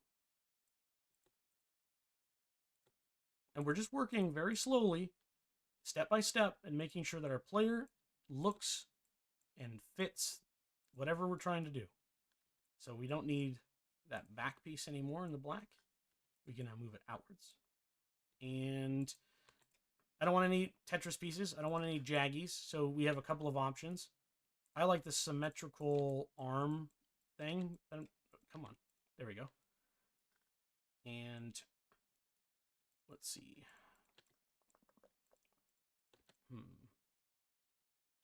would probably end the shirt right here. So finish the hands, make sure the hands are visible, easy to see. I would do a black edge here for the t-shirt rather than a dark line. If I wanted highlights in the hair, I would use, of course, the next available highlight color. And think about all the places where the sunlight would hit. So when you're doing composition in your art, where, you know, going backwards here. Oh my goodness, we don't need this one anymore. So here in our composition stage, while we're tinkering and figuring this out, one of the major things that you're going to learn how to do in the long run is something that helps is if you build a sun and draw these lines, which I even show you that I do this in this format. I drew a cube and drew the lines, which let you know where the shading needs to be. So if I cast lines like this, an object, so I'm going to draw another circle. Okay, so if the sun is way out here, and we're drawing a circle down here that is blue, the lightest corner, because of the light, is going to be the lightest blue, right? So if this was, oh, my chair shrunk. I moved my feet and it shrunk down. I almost fell. If this was a different layer and the light was shining in, right? When we hit this cusp, this edge, shadow is going to be created from this point, right? Imagine that we're drawing a 3D game. Cheeky little fart. No, I wish, dude. Dude, I'm not even afraid. I will fart on live stream. I do not care. But I wish that it was an actual fart because that would have been impressive. But no, it's this damn... You're going to hear it often if you watch my live streams. This chair is broken and the damn pressure thing breaks and I like fall through it all the time. Anyways, so if we were casting shadow, okay, this is how it would be done. If we drop the opacity of this, we can see that this is how shadow would be presented on this object. Well, it's a bit more complicated than that because if it's a circle, then technically it would start here, you know, the first edge. So if you start with this and you kind of drop that line down, I'm going to show you something. We're going to take the next color and we're just going to draw a kind of a rough circle. And then we're going to do the same thing again. And we're going to fill that section in. Okay, I'm using the wrong piece. But effectively, can you stop? There we go. It's going to end up looking... I think a better way to describe this actually is take the circle tool and draw a circle over top the circle you have and do it again. Okay? Then block in those pieces and color it in and then delete everything else. Okay, now you have a perfect band, roughly, that goes across the middle. Then behind that should be the next color of the sequence. So if we're using 3 colors, this is effectively the way that the shading would work. Because of a ball. Now, you may be tempted to go through each layer and keep adding color until you have an ungodly amount of color and it's oversaturated, like it's overshaded. That's realism. That is not how video games work. Not in 2D. Don't do that. That's too much texture. It's going to make your game look cluttered and detailed. Like, too detailed. Cluttered is bad in pixel art. Clarity is the most important. So, if we digest this back to the simplest form of light and shadow, the way that I do my light and shadow is unique to my art style. You may draw it a little bit differently, and that's totally fine. This is not something that is set in stone. This is just the way I like to do it. So, when I'm drawing, I use this level of concept. There should be this much light, there should be this much medium and this much dark. So taking that concept and looking at our character in the same way, we can find the dark spots where darkness should be and where lightness should be. So going back to our sprite, I draw a little bit up here. The tips might be lighter. It depends. It depends. Maybe so you might see art pieces that are drawn just like this. where directly down on one side, that's shadow, and that's a art choice. It's not right or wrong, it's just an art choice. So here, I'm going to finish my boot and draw an outline around my character to make sure that my boot is in the right place. And actually, we're going to do it like that. And we're going to continue this to go all the way over and do the same thing here. And finish our character. Okay, so I always like to have a little bit of gap, and because my legs are so small, I'm just going to do that feature. So now our legs are kind of wide. We could flip them if you want the boot to be the other direction, but I like it this sized. And then we're going to actually cut in on the body just a little bit so I can make sure that the hand is very clearly seen. Let's use the dark color here, like this. I prefer doing shading that encompasses all of the colors that we're going to be using as best as we can in such a small space, but each pixel matters. So when people are getting started in pixel art, a lot of people get really upset at themselves because pixel art is one of the most demanding art mediums you'll ever get into. It's not really up for debate. Any artist will tell you that this is true. Because unlike other art where you get to draw and erase lines and you can cover them up with shading and other things, in the pixel art medium, there is nothing there's no feedback there's instant feedback. So the minute you put down a pixel and you zoom out, you can see what your picture looks like. And in most other cases, you wouldn't be able to see what your character looks like until way later.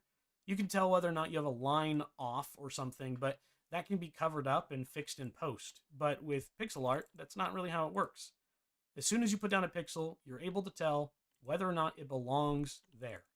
And that can be frustrating because that also means that anytime you mess up and put a pixel where it's not supposed to be, everyone's going to see it because it's clear as day that it's not supposed to be there.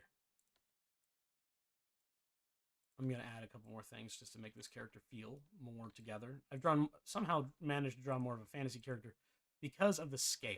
I don't like the scale. Like I said before, I would probably draw it on a bigger one. And so I'm going to take a character that I've already made. But I wanted to show you, before I do that the sunlight, what's really important from the discussion that I'm trying to convey, is that we can see how the sunlight is interfering. So if we drew the lines, we could draw another thing behind our character and say, okay, here's that line, and then the darkest line is down here, right?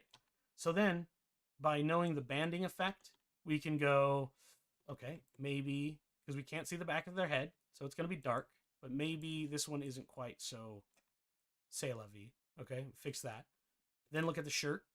What part of the shirt, even though it's under the layer, the neck would cover this, but then the rest of this would be visible for the most part because light.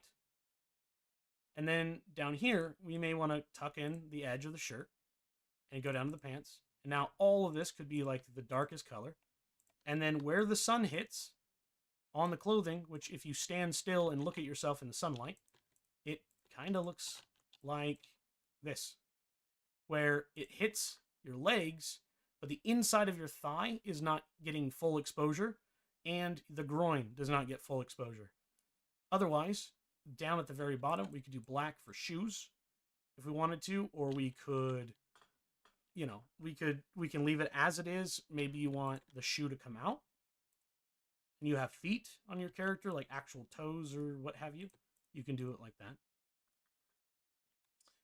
And so once you have the shape of the character that you want, you can go on to the next step. So we're going to duplicate our character, and I'm going to fix all the holes that I forgot to fill. And now that we have the base of our character, we can do something called animation lines. So on another layer, underneath it, I want you to take red, green, some contrasting color. So I'm going to take a really bright green. And I'm going to move my player afterwards into the section. but we need their player size. So this is the hair breaks the top, but the head is right here on this line. Then we want the chest, the top of the chest, the waist, and the feet. Okay, so I'm going to undo that because I put it on the wrong layer, and we're going to do it again underneath the chin or at the top of the chest. It's up to you. I like going one below the chin, so when I grab the head, I grab the actual head and neck. And then again at the waistline and at the bottom of the feet. So what animation lines are? For the animators that, if you're new to animating and want to animate a sprite, you need to follow this line. So at this scale, I'm going to go through here real quick and delete some old stuff because we don't need it anymore. Hello? This. What? This one. Get out of here. All right. So now that we have our player and our animation lines, I'm going to just duplicate our animation lines because I only need it once. All right. So in this scale of pixel art, the standard is 4 frames or 8 frames. Okay, we're going to do an idle, so it's 4 frames. If not, you can do 8. But you should keep it to one of these numbers. You could do 6 if you wanted to, but the timing is going to look weird, in my opinion. But sometimes you need it. Because at this scale, we are going to have 1 main animation and 1 micro animation. Or sub animation. Some people might hear it as a sub animation. So what that means is I'm going to accompany our player 4 times, because we're only going to do a 4-time idle. We left 2 squares above our player's head. If you have a little bit more, that's totally fine. If you have less than that, cut your player down a little bit. We start with the idle pose, which is our default pose, and then we animate from there. So in animation of this size, I generally will grab the head and the detail of the head. So we'll also grab the neck, and we're going to move it down by 1. Everything we do in animation at this scale is by 1 pixel at a time. So if I was to press play, we'd see the head bob. Oh, I need to add animation and actually set the animation squares to these. And I press play, we're going to see the head bob. Now, one of the animation secrets that you can do is put the second frame as the last frame, because this is the beginning, this is the lowest point, and the beginning is also the highest point. So the middle, technically, because if we remove this, there's only 3 animations. So default doesn't really count. So now there's only 3 frames that we change. This one is the transition between up and down, which is why it's going down and also going back up. Then we can take our player again, and I'm going to add actually this animation, and we're going to grab everything we did before, and we're going to go down 1 more layer. So now it looks like the player is kind of bobbing, but I'm not going to move it all the way down yet because I want to grab the player's hands to make it feel like the player's kind of has a little bit more oomph to the movement. And so that's our main animation sequence. It looks kind of weird. It looks like he's getting shrunk down into his britches. So if you wanted to, you could actually grab everything and drop it down 1. And maybe that's a little bit more your speed. But we have our 1 animation, which is our idle drop. That's our main animation. So these 3 is 1 animation between here and here, going down, and then returning back to the same frame. However, we now want a micro animation or a sub animation. Rather than adding more frames, what we can do instead is we can go back to our player's hands and drop them down and keep them low for 1 additional frame. Right? So we're going to drop it down a frame. And now, when they return back up to the standing position, the hands have a little bit more give to them, meaning that there's a little bit more of a bounce going on. And if we really wanted to, you could even make the hair move just a little bit in the going downward direction. Say, as you're going down, we wanted to move the hair maybe backwards a little bit. and we would want it to swing back forward. So as you come back down, it kind of, there's too much animation happening. This is the problem when you try doing too many micro animations at this scale without more frames. So although we may try, we'll find out that it looks pretty dirty. That pixel doesn't look right. It's not moving right. It doesn't feel right. And that's fine. Just remove it. Because we only want, at this scale, at 4 animations, you get 1 sub-animation. We decided to make it in the hands. If you wanted to do the hair, then you need to work on it from the first frame. But with the hands, they're the easiest sub-animation to do. And so we just follow along here and keep the hands at the same. Drop 1, raise, keep it down and move it back up. If it was not a sub-animation, then this and this one would be exactly the same. You're right. I see what you're saying. I was like, what? There. So again, even, right? Because I duplicated the wrong one. So here, we have the standard bounce. I don't like it. I want the hands to stay where they were. So we're just going to, again, fix this render. Drop the hands down. And there you go. Now we're back to the sub-animation. And this is how you design all of your animations. Anybody can do this. Your art, your color doesn't really matter. Because again, it doesn't matter if it's even black and white. Let's go backwards for a second. We're gonna do all of these. We're gonna take the color, make sure that there's some contrast. Let's go to the shirt. We're gonna do darker gray on the shirt and a light there, and light here, and dark here, and medium there. And we'll use the brightest point right there.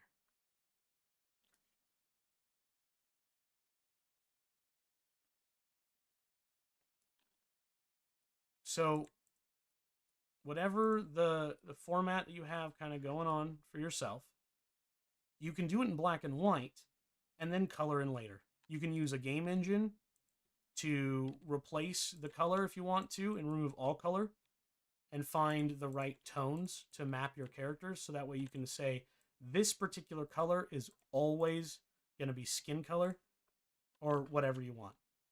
It looks weird right now, but this is kind of the idea of how you do it. So your character should eventually end up looking more or less like this if you did it monochromatic. Like a statue. Think about your character like a statue. Make your character the statue version first if you want to. So start with a black outline.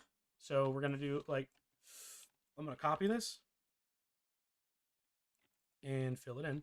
So boop, boop, boop, boop, boop. There we go. The 3 stages are, once we find the perspective, which we can do with our animation lines. I should have shown you that at the beginning. This is an awesome way to keep your animation lines the same as your chests. Because if I was going to make a chest, for example, now that I know that the front of my chest needs to be this big, the middle of my chest needs to be there, and the top of my chest is here before the rounding. Because we need to scale it to our player. So now, because it's a platforming chest, we have an even split. And I can go about my business here, making sure that the chest... Okay, let's go back through this. Let's do some bars on the chest, which is wood transition, right? Adding our wood. We can do it like this. I actually want to keep that dark. And I'm actually going to change a couple things. So we're going to remove that. Add a lighter, a lighter brown. And make the stripes maybe like this. So now that we have the dimensions that we want, say this is our 2D game and we're going to walk in front of this, open it. You could draw it the other way. Maybe we wanted to draw it sideways. And then it would be the same thing. But remember, no jaggies. Chests are pretty uniform all the way through. So if you really wanted to make a chest that was realistic, you would make it pretty uniform. The lock sticks out, the bottom, the top. And then because we're dealing with a sideways chest, you could actually just color the top of it and add your micro details in the side. Maybe we have more details than this and we have like a crack in one side. And then we could even, there's a lot of finagling that we could do to make it look like that. Because, let's see.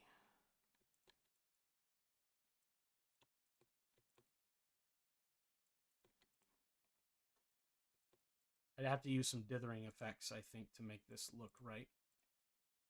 And I don't quite have it the way I want it to, so I'm not even going to do that. Because the detail is, it's with this, it is kind of the devil's in the details in pixel art. So I would kind of leave it like this. I may draw that line there and then add the gold highlight and add a low light. And maybe even, if I'm feeling spicy, add that front piece. Do it something even like this. Right?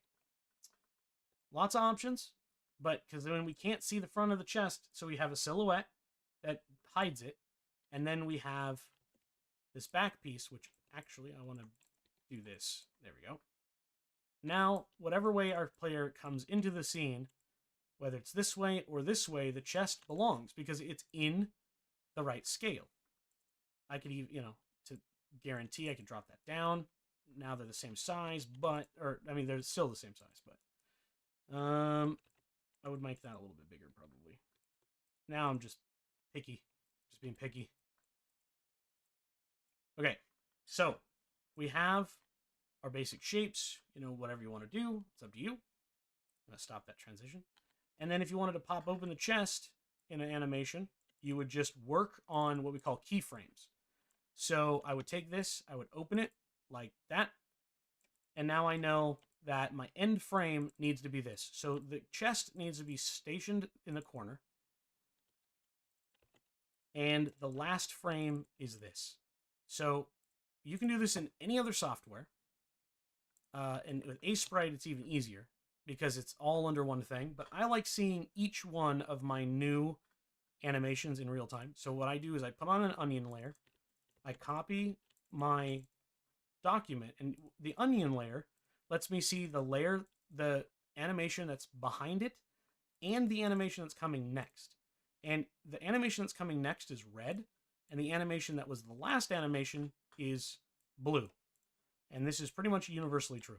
So then if I copy this and move the lid like this, and then of course it's really choppy and this doesn't look good automatically, but what we can do is make sure that the chest, we can see the frames in between. So now if I played it, we're missing one frame.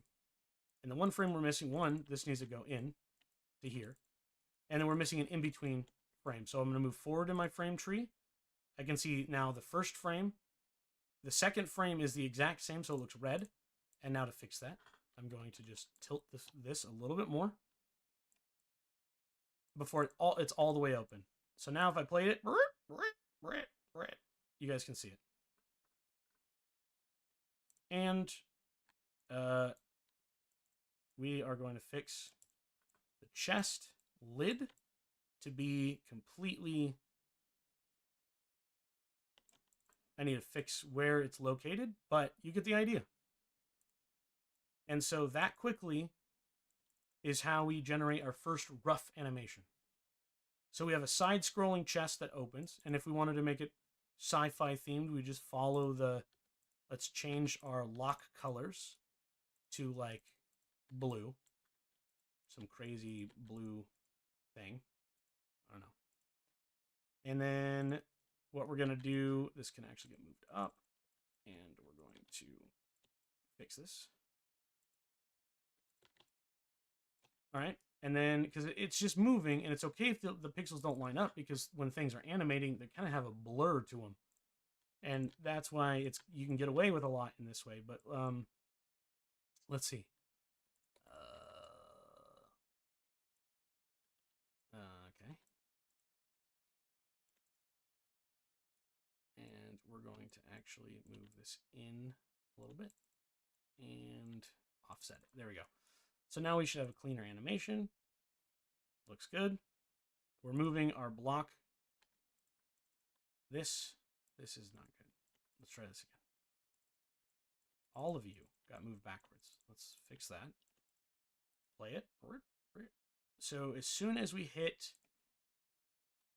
Yeah, that makes sense, actually. I'm not thinking about it, but that was actually right. I don't know why I changed that. There we go. So now we have a perfectly lined up animation that has some weird colors going on here. I'm going to fix that. I'm trying to think out in my head and also to talk to you guys at the same time. So I'm just going to change this to like a darker blue, and we're going to do it for all of it.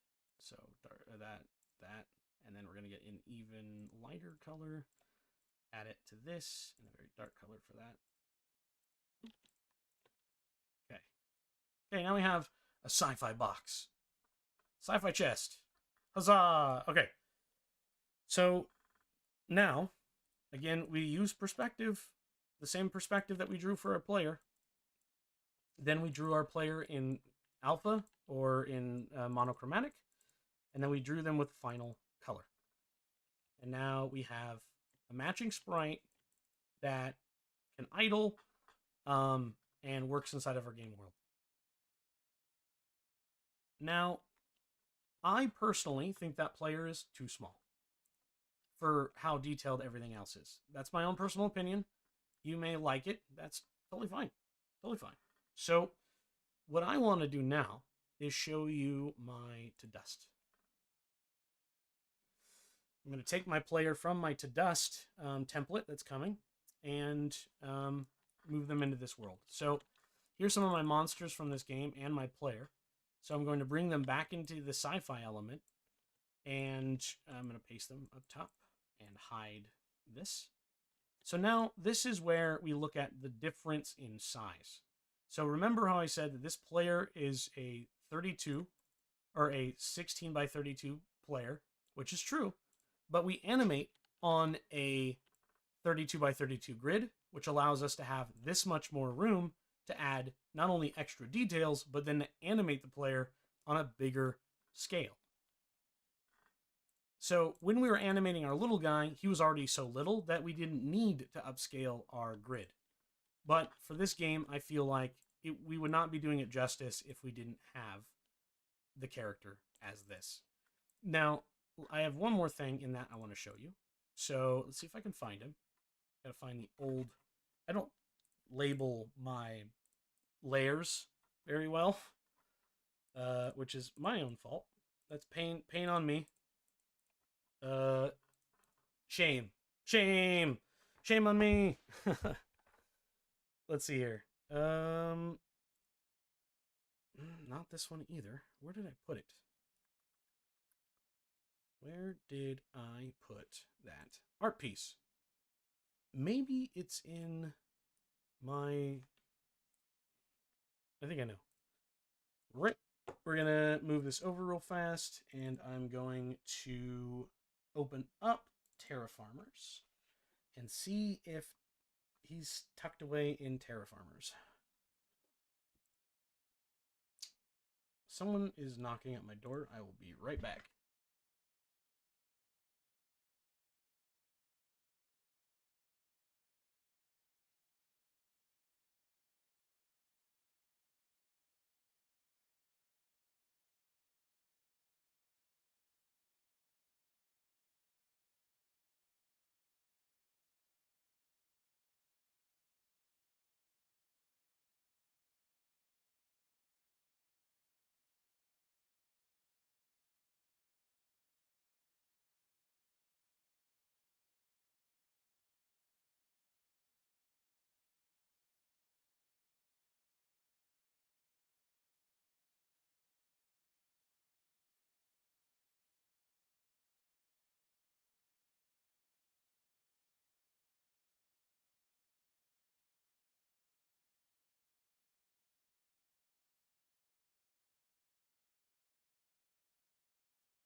Okay, there I am back.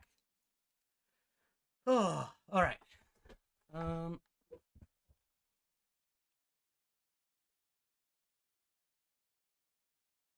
Cool. All right. Yeah, and I saw what you said. I will this week be working on that. Absolutely. Actually, I think the next live stream, which will be tomorrow, will have we'll be doing the 2.5D. So what I want to do is I have a sprite pack that I'm trying to figure out where I put it. Where did I put it? I do this to myself all the time. Tileset.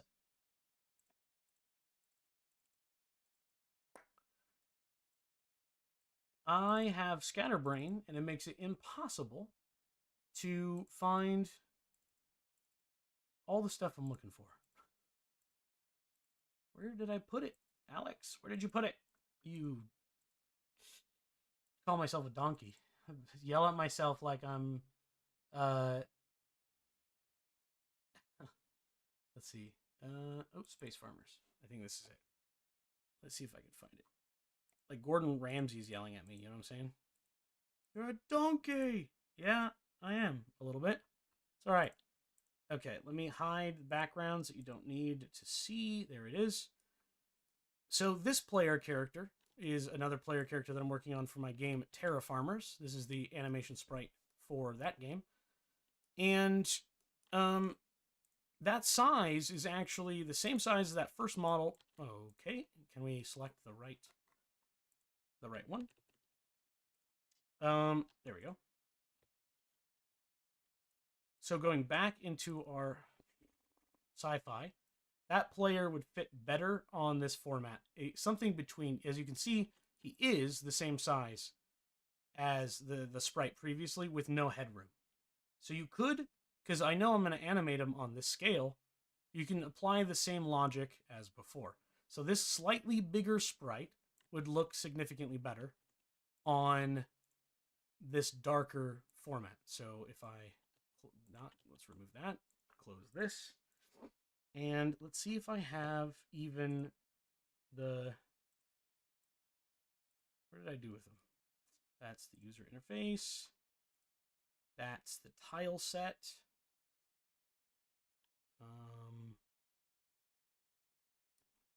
This is a good example. Moving it back into our sci-fi. This is like a sample of maybe there's like an indicator on the player. Maybe something that lets us know. We're going to add one more texture box. Sorry, I'm losing my train of thought. I'm going to fix it. Give me just a second. Add purple. Okay. I had to fix the white outline on my player because you guys couldn't tell it was a white outline. Looked bad. So, with this player, and the way it's currently set up, we can see better where they might be standing on this tile set. So, now that we have this kind of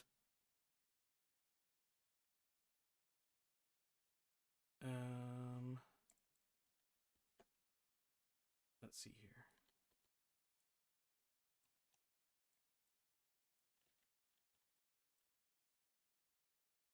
So because we don't have a white outline on anything else, we would want to keep the consistency. We would just remove the outline in this particular case because it just doesn't work for his size. And we're using a different color palette, so he doesn't look like he matches the game set. So also he doesn't have any hands, but that's okay. But again, silhouette is what matters. So going back to our silhouettes,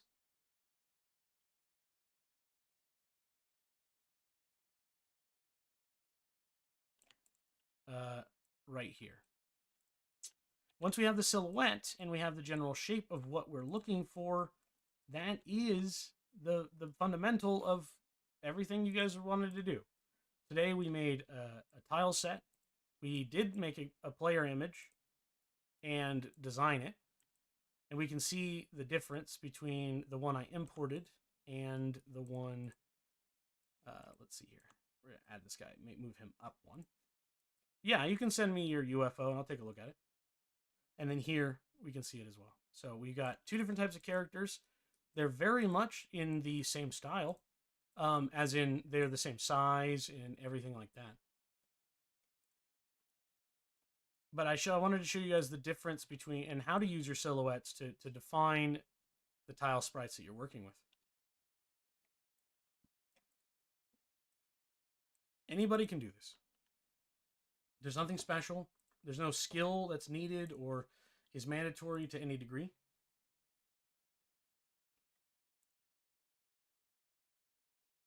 I'm waiting for Infectawan to send me that link real quick.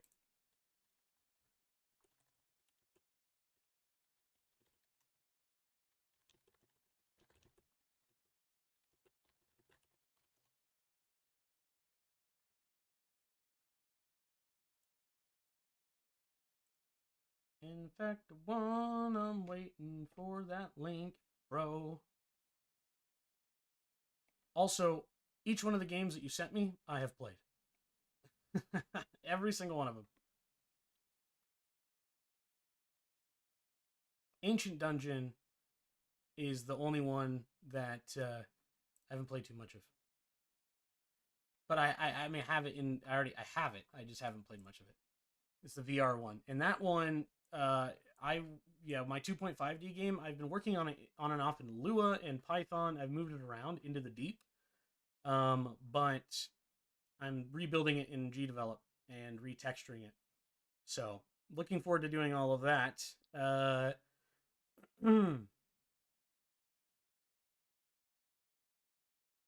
like the Doom-like, Quake-like games, the retro FPSs from back in the day, with some modern takes on them.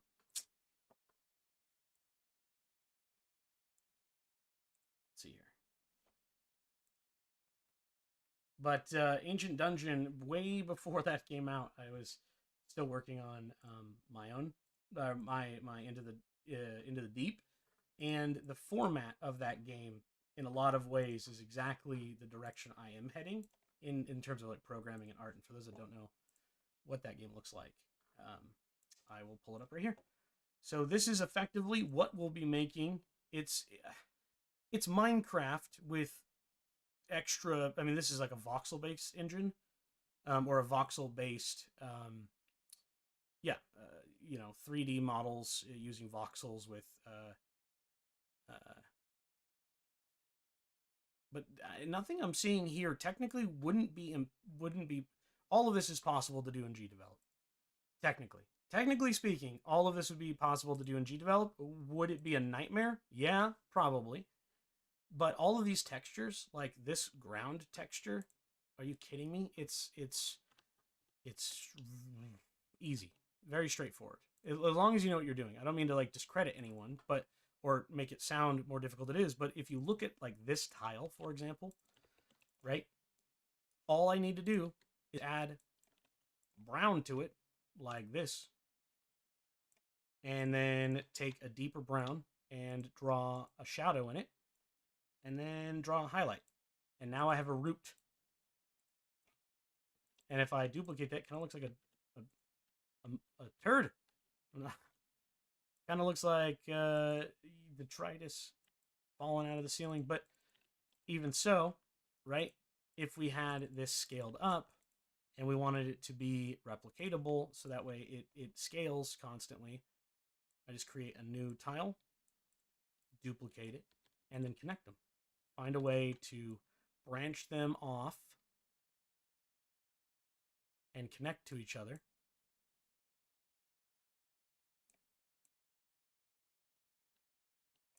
And that's basically what they end up doing to get that. Now, without shading and stuff, it looks kind of bad, but we can fix that pretty easily. And there we go. So now we have some sort of repeating dirt thing going on. We could find the highlights wherever that lighting should be, highlight it even further, take that secondary color, which is supposed to be primary, and just kind of color it in. Let's split it here like a tree root, and then maybe cut this part off. So now, if I was to import this into my game and put it on the ceiling, it would basically look like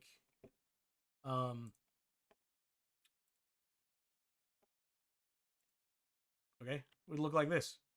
Doesn't quite look like it yet because this is green, but what? Why? What? Why? What is this? Get out of here! No, get. I'm not buying this. Get Steam. What the heck? I don't care. What is this? Get out of here. Thank you. So this scene where we see all this junk on the wall, that's all they're doing. So they found the natural cracks in their piece, which, just to make it clear, is we're going to go back in here and do this one, and then we're going to redub it, and then delete it. And then, okay. So really, to be as authentic to their experience as possible, they're coming in the cracks and out of the cracks. So they're using the crack system. Discord's fine. Oh, PNG. Okay. And then they went about doing this part. So this is how they do it. And it's not even up for debate. It's just how they do it.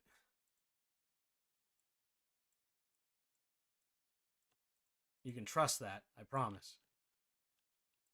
I'm really good at looking at, it's like being a chef. When you've cooked enough food, you can put it in your mouth and you know what it's made of. Like new food, you just know what it's made of because you've eaten a lot of food, right? When you look at art and when you become a game designer, eventually you'll stop thinking about being a regular person and become an engineer, a game designer. Okay? Okay, so I am going to copy this image, and now we're going to move it over into, and I'm going to do this quickly because I don't have a whole lot of time. Okay, so I am going to change this.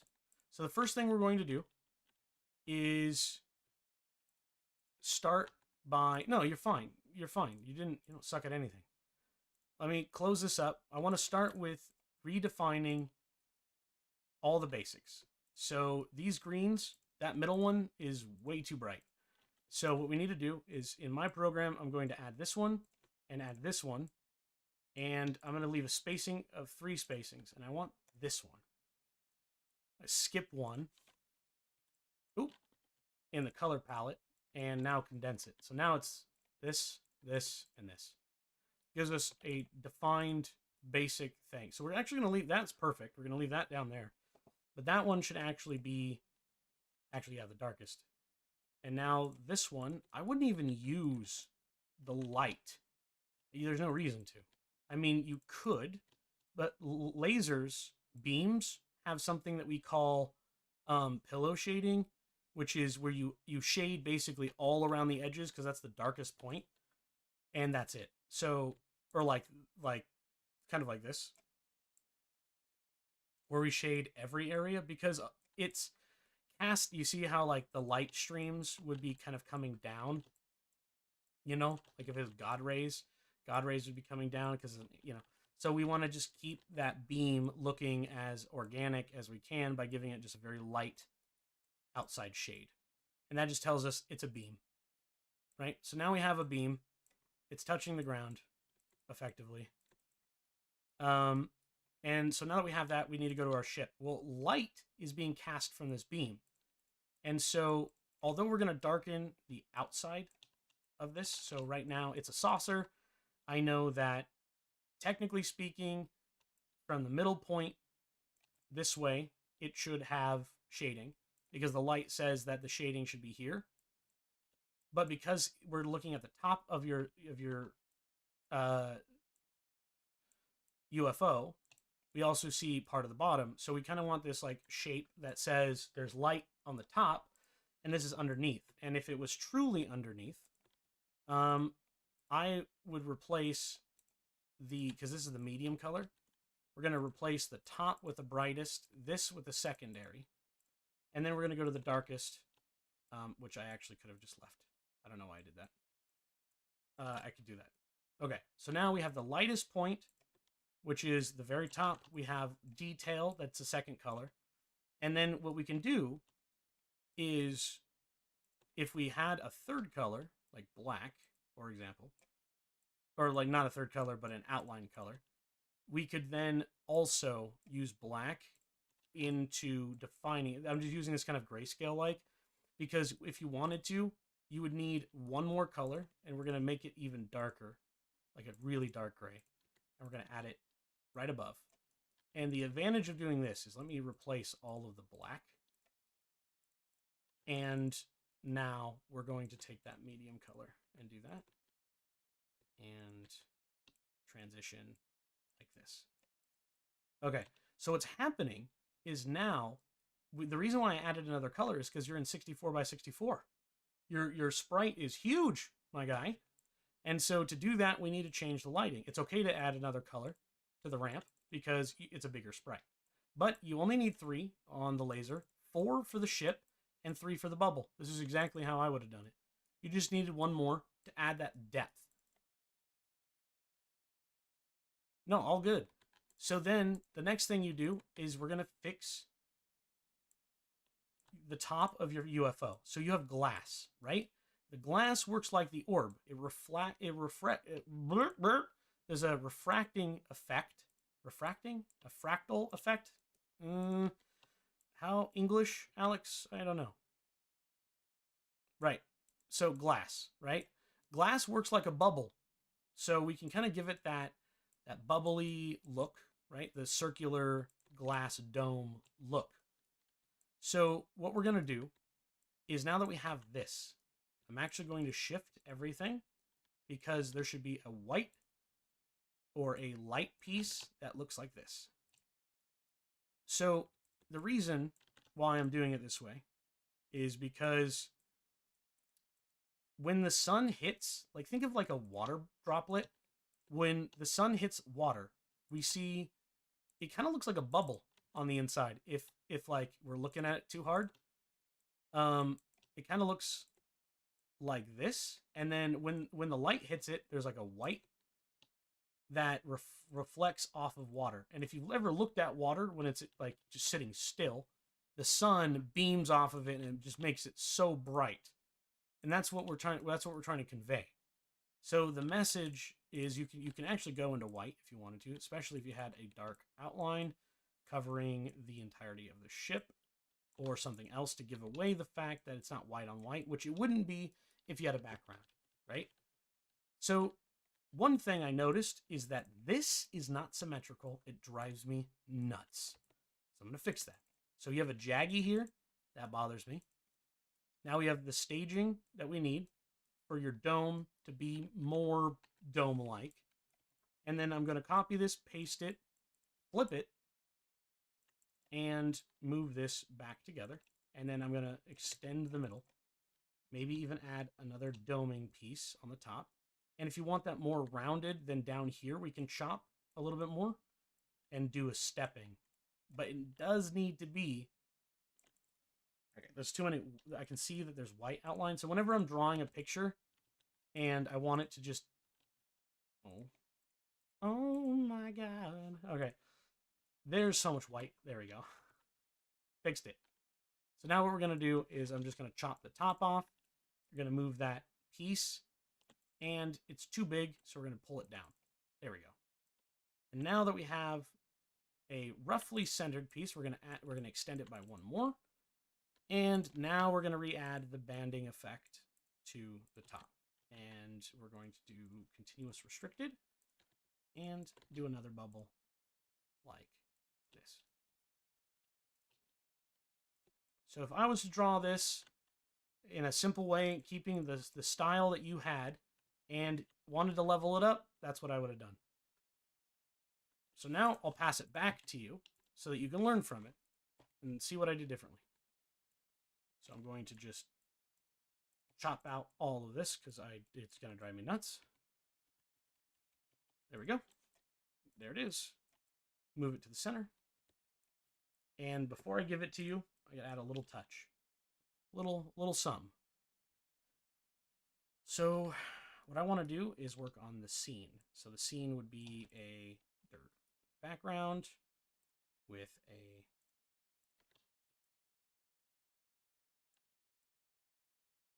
actually, I don't have the right colors for this, but that's okay. We're going to draw the base of a tree and give it some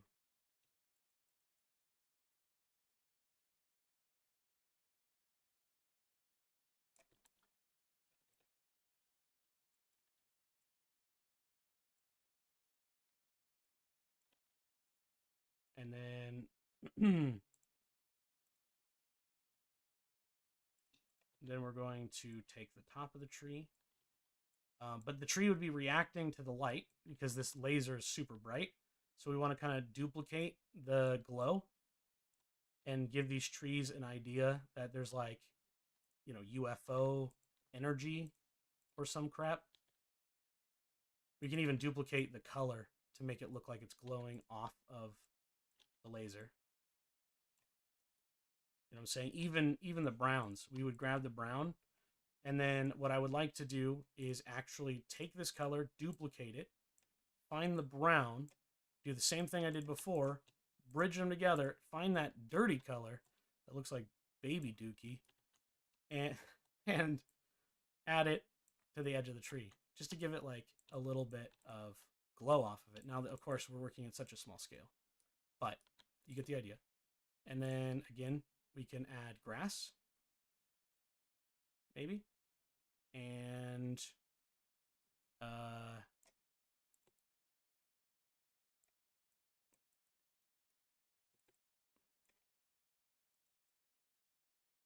oh, if you've never opened a baby's diaper, then you're game over, man.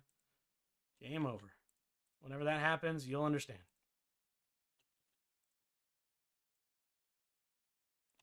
And so we're going to be picking up a cow.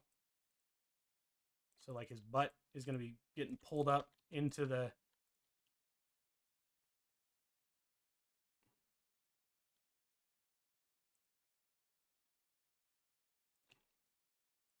cows are big. They've got swishy tails. So his tail is going to be like getting picked up. And then, you know, you guys know what moos look like. Get a little dairy cow going on here.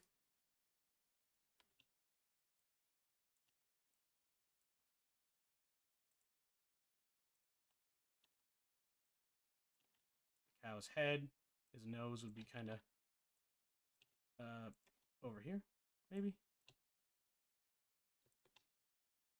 I'd have to figure out. I don't know what a cow looks like. Not off the top of my head. I'd have to look at a cow. I'm getting close. But the idea is that you draw a cow getting picked up. Cow's like, freaking moo, dude. What's going on?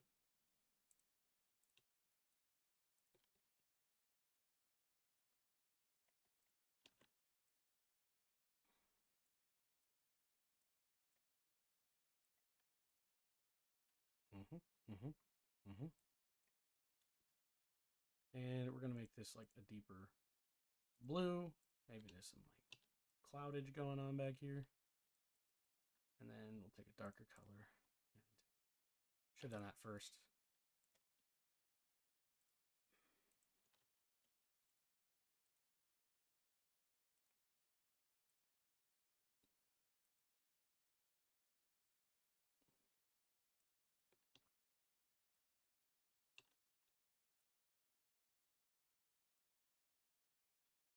Hmm.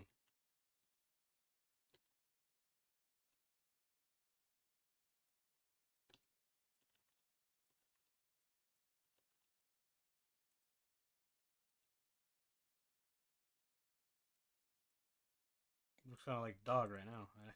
Cow. Whatever, dude. I don't know. I don't know what cows' feet look like. We got hooves and stuff. Hooves. Can't draw it there. Where's them hooves? Hooves.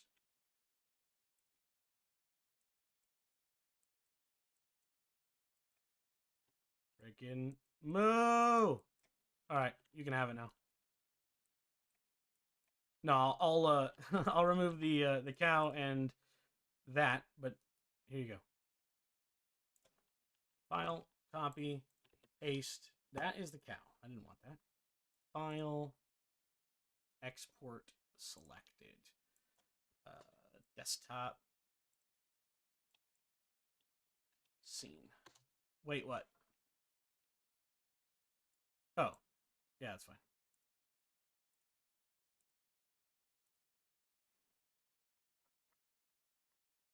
Yeah, I got you.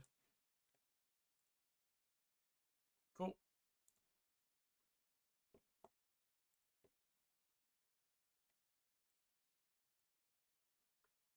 And I'll shoot it back to you. Now, I am working on another game behind the scenes, and someone had paid me to do the commission for the artwork. The art, um,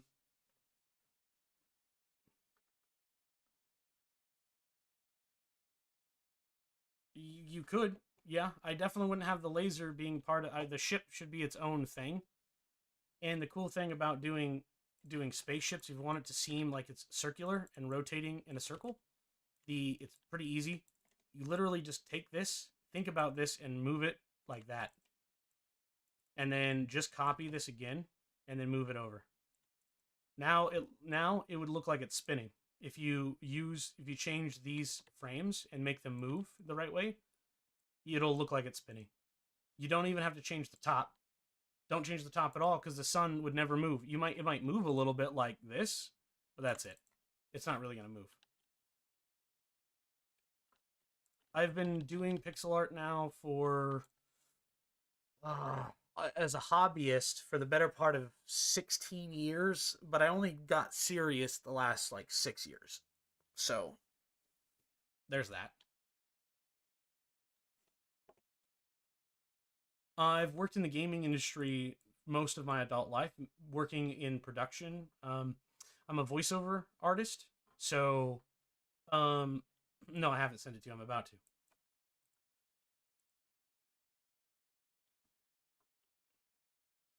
Yep, key binding is super important. Absolutely. Scene. There it is. Here you go, bud. There's your alien.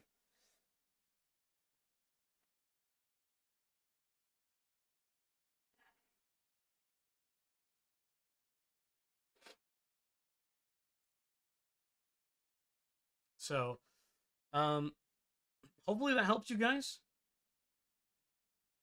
No, it's totally fine. You know, whatever you need to do, it's a learning piece. Absolutely. I would say that that's too big. So, so you should be working. If you're new to pixel art, you shouldn't be exceeding 32 by 32. I don't think that it's a good idea because you need to learn how every single pixel you put down matters. If you want to become an excellent creator in pixel art and you want to make even simple things like this, right? Let me show you another one that I'm working on. This is for a client. Um, and that's fine. This is I can do this. I'm allowed to do this. Okay. I'm working on the same assets that are in this feature. They want to make a top-down game. And so I'm working on their sprites to show them how to make a Binding of Isaac style tile set, of course. And if I hide this, I can show you some animations that are perfect for what I'm doing. So here is my first animation. You can see it down here. For this animation set, I'm going to grab the tile set and pull it all the way over. I'm going to add a background so you guys can see better to what's going on.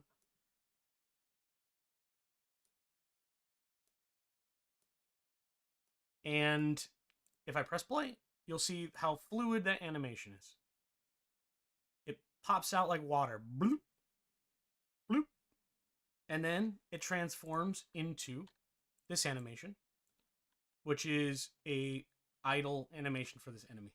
And then it chases you down using the default idle animation because we use tweening and other things to make that happen. So the animations can flow together, and this one's 16 frames long. they can be as long as you need them to be. The idle animation is 8 frames, going back to here, to get that extra smooth effect. But this goes even deeper. Let me show you.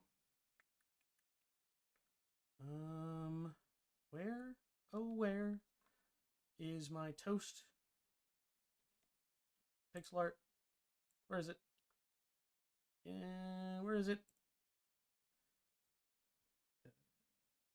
It's in my recents. Give me a second. It is right here. Okay, so tying in animations. All of these animations, which I owe everyone this, it's going to be free on my Ko-Fi or Coffee account and on GDevelop and on Itch. So this is ready to be produced. I just haven't done it because again, for those that don't know or are joining us later, my mom has had her 3rd stroke. And so I'm behind schedule on my releasing content, but it's coming. So this is my Super Toast world. I don't use Patreon. I use Ko-Fi or Coffee. You can see it on the screen now. It's in the bottom left corner. It does exactly what Patreon does, but they do not take money from me. So, I actually get what I'm owed, which is nice. So I want to show you something, though. So in this animation tree, so I've got my animation for my player idling. I've got my player walking. I've got my player jumping. I've got my player falling on his face, landing on his face, and sleeping, and him climbing a vine. This is his butt. He's got toast butt. I've also designed a Kirby-like drawing where it'll shoot you'll shoot things out of your mouth. I've got animations for my apple, which is going to be kind of in a Mario format, like a green and red shell. So I have a green apple and a red apple, which is just recolored, right? And then I've got a little egg, because it's all breakfast themed. Super Toast World. My blocks, and there's way more going on in here, like the donut, and the bowl of milk, and all of these other cool things that you guys have yet to see. You can see that I've made lots of tiles, and I kind of know what I'm doing. But again, loud, shouted at you, my bad. If I grab this animation, I want to show you this. So the animation that I have right now is the apple has a has an idle animation. There's a walk animation. There's a jumped on my head animation. So when you bounce on his head, he goes into this form. And then afterwards, you can jump on his head. He'll bounce like this. So basically, once you bounce on his head, he turns into this idle crying, and then you can kick him, and he'll turn around and go flying across the screen. Or you'll jump on him again, and he gets squashed even farther, and then he bounces back, and then explodes. So what that looks like together is this. You jump on his head twice, and he explodes. And you can see the animation rocks back and forth. So he bounces, and then explodes.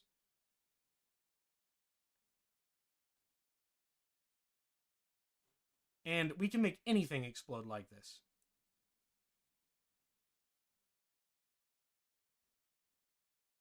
Because we already have the explosion animation. So if this was just Mario, and anytime I kill a mob in my game, I'm just going to use those 5 frames to explode a particle animation.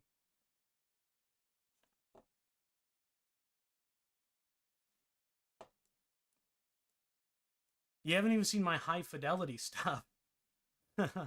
I've been drawing for a long time now, and I specialize in retro pixels, creating things that are in the smaller retro formats. I'm pretty familiar with all of the techniques required to do that sort of stuff, including animations and all that robust goodness. And so I've drawn this one. Also, I was showing off earlier today my finite state machine for Project Lore. This one is also free and available online on Itch that you can play and download right now, including the hidden GDevelop mechanic that lets you climb on walls. But I drew everything in this one too. And I can show you. So space to jump, You can climb on walls and jump off of walls.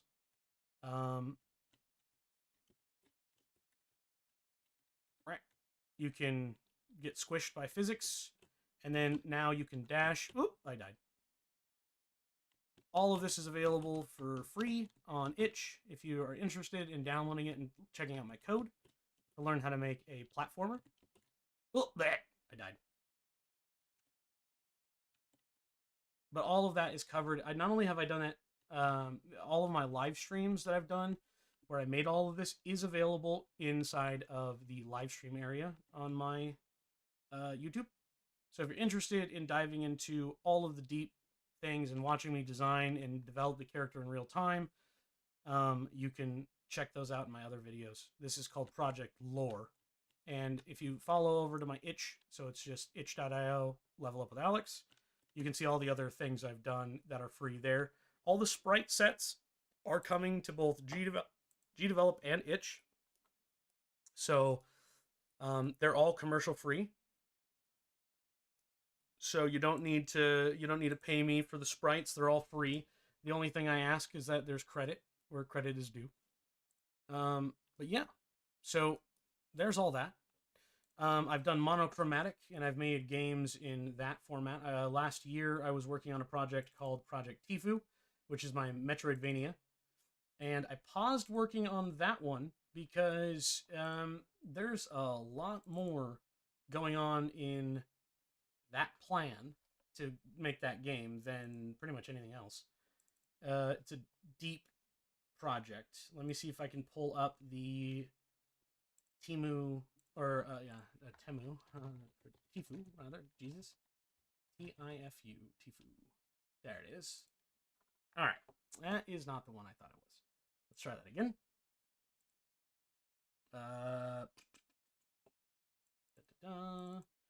Space game, websites, D drive, Soulfell, there it is.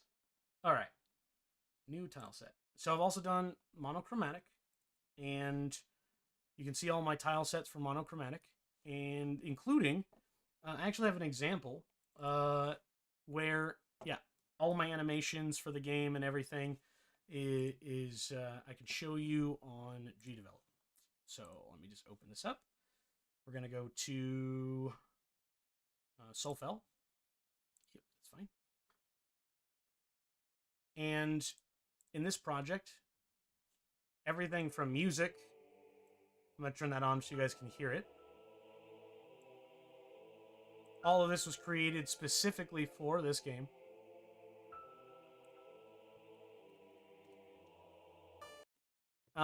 Oops, I forgot to put my character at the very beginning.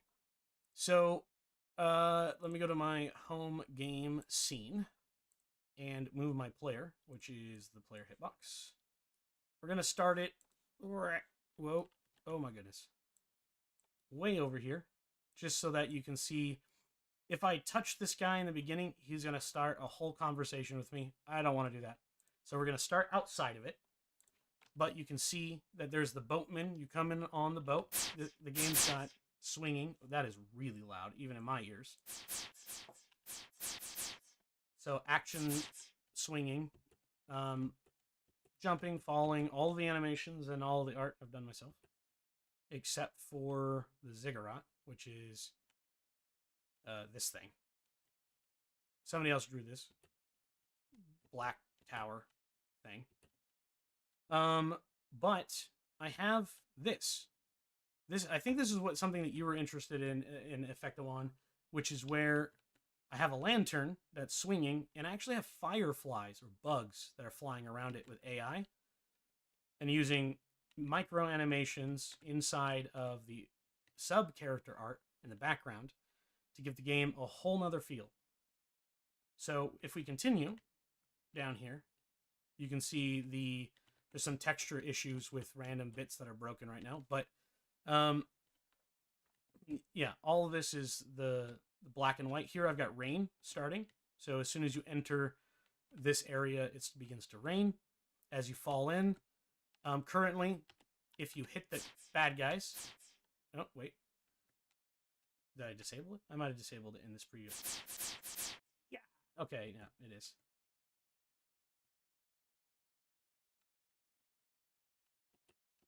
So that I can't hit it right now, but normally they would get stunned and they can't move. But these are just AI cubes, and if I turn on my finite state machine, you can actually see what I'm doing here. So I'm using collision cubes that just cause the enemy to patrol left and right and left and right. That's all I gotta do. And then, of course, the rest of the game, which is just my art. Right now, I've got a system where you can shoot arrows into the wall, and then you're going to be able to climb them. So that was me trying that system out. And now I've added splining to the newest version that isn't available yet. And now the arrows bend while you stand on top of them.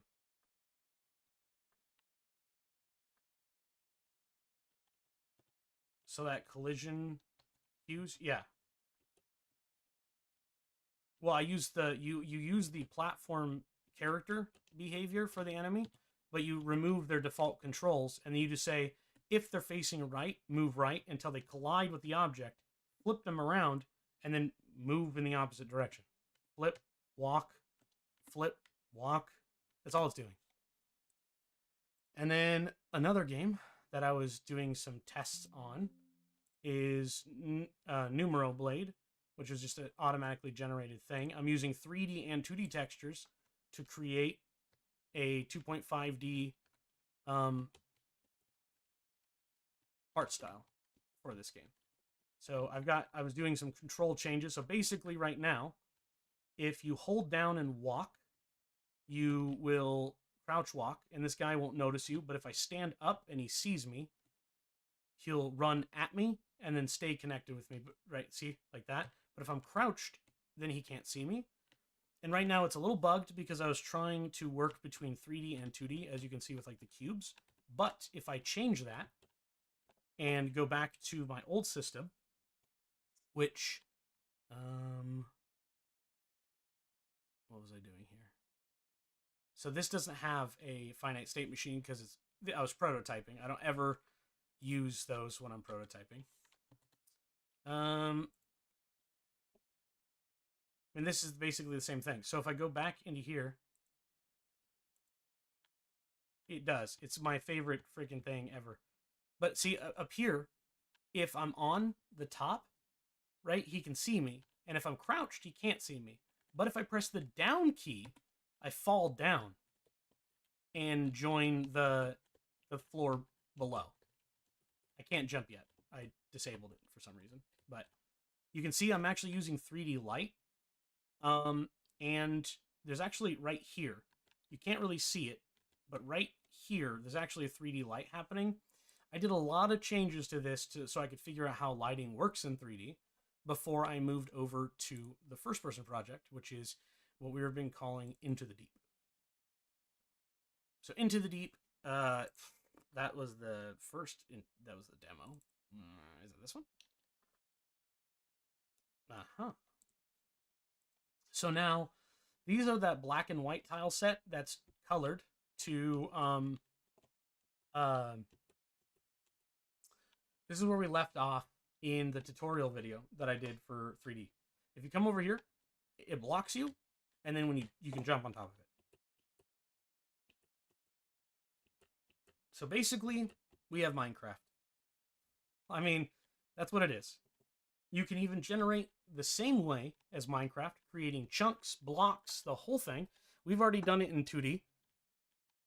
And if you watch my live stream series of Terrafarmers, you'll see that we created a whole like wandering AI pathfinding system that works really, really well for what we do. And it's going to work great for this game.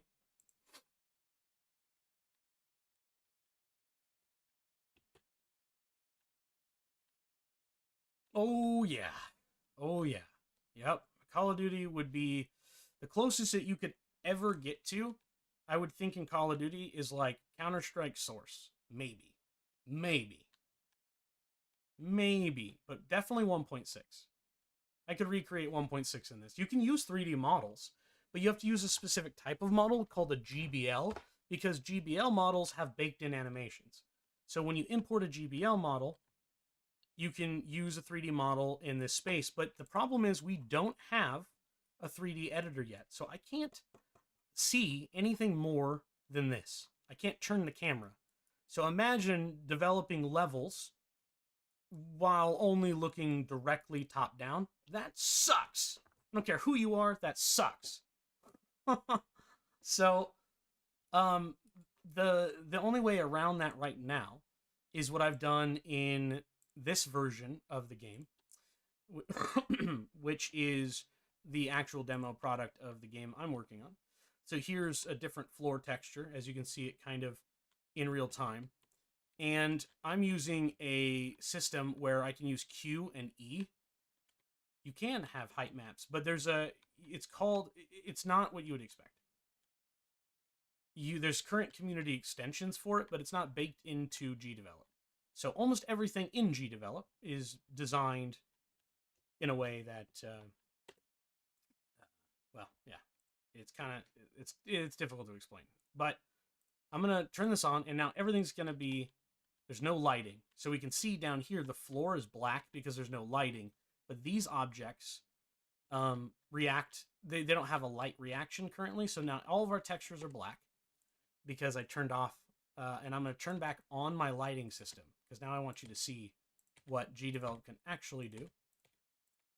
And now that we have all of this set, we are going to turn the images. So going back to our main scene event, which I actually just closed, we're going to go to each of these boxes. So first of all, in the behavior of this thing, we're going to stand on the z-axis. I fixed that finally. That was driving me nuts. Anyways, in the behaviors, oh no, that should be fine. I think I can just do it like this. Okay, so now, I'm not sure, I gotta fix that, but we can kind of see that they're starting to cast light, and the walls over here are casting light, and we need to basically enable it so that these react to lights. So I'm going to go through now and go to each one of these and change the material to react to the material light mechanic, even though it's giving me an error, doesn't matter. We're going to react to light, and we're going to react to light already. That does. Deco reacts to lights, and that's fine. And then I need to make sure that, okay, better. We're getting there. What's the issue? The skylight is like ridiculously bright. That's definitely the issue. Yeah, we're gonna turn that down to 3 and try this again. Okay, that's better. Not perfect. The distance is going to be 1000. Decay rate of 2. Intensity of 3. Okay, we're getting better. So now we're starting to see, now I'm changing it so you can kind of see the lighting a little bit. So here, it's inside the wall. It's kind of hard to see. Let me move the texture in this space. All of this I'll be going over how to do in the coming videos. So we have this, decoration, which we're going to get rid of for now. And we're going to move the fire off the wall. And now we can see the fire texture that I created that looks a lot like Minecraft. So what I'm going to do now is go to my scene and change the scene color to black. And now I should be able to see a bit better when it comes to the lighting. There we go. So if you get really close to it, you can kind of see that it's flickering and it spawns. Right now I have it shrunk down, but it'll spawn flickering lights above it too. So this is kind of how Minecraft does the lighting engine with their 2D textures. And then behind it, I have a red light that is flickering, which you can't quite see, to the same color. So we have some weird texture problems with the shading. That's what's happening here. But as we can see, like over here, we can see the player has a torch. I'm gonna stand over here. Now you can see the torch. The lighting effect on the torch. You can see the ground. And then we can see that there's a world light over here. And the closer we get to this object, of course, the more light our player captures and stuff. Now, if you want meshes, like terrain mesh, there is a whole engine to use height maps with. Oh, of course. yeah, my hands just aren't affected by light right now because it's not going to be the way that you think. So everyone at first, they like, oh, well, it seems like your object, right, can react to light. But the problem is, um, the shadows, they're on different picture planes, so it wouldn't actually cast a shadow.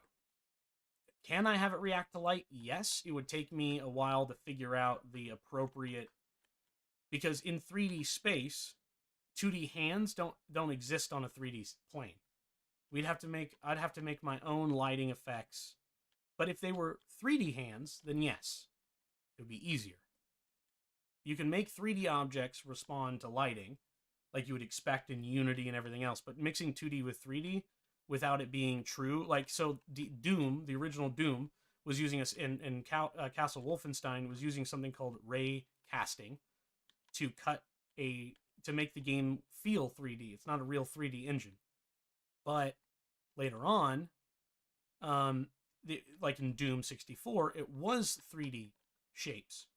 And if you want realistic lighting on 3D shapes, then you add the 3D lighting effect. So I'm using techniques in 2D and 3D to make it work. And it's a bit complicated, but I have no doubt that I can do it. So right now the lighting is really messed up because of my settings, but in the previous video you can see on YouTube that it works flawlessly.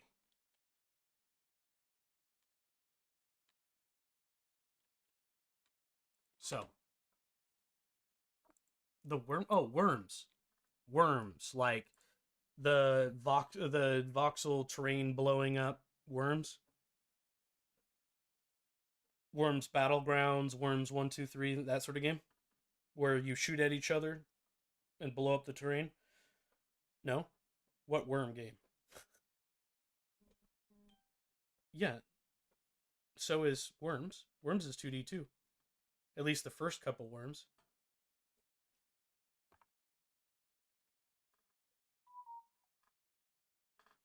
You kill other worms that are military. You shoot at other worms, right? It looks like it's a game that you have like the ground, and you have one guy here who aims and shoots randomly at this guy in hopes that he blows him up. And then every time you hit it, it deletes part of the world and starts looking like this. Okay, then I have no idea what you're talking about. Oh, the only other thing I can think of is Earthworm Jim, but Earthworm Jim isn't. I have no idea.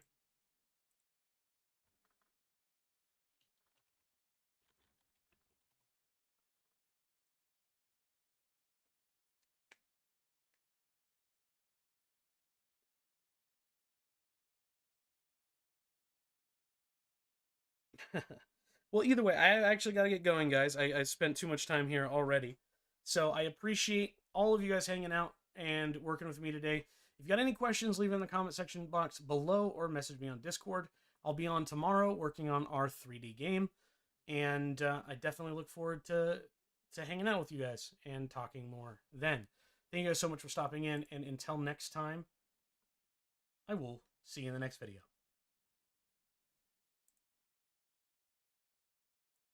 Remember, happy game making, and I'll see you in the next video.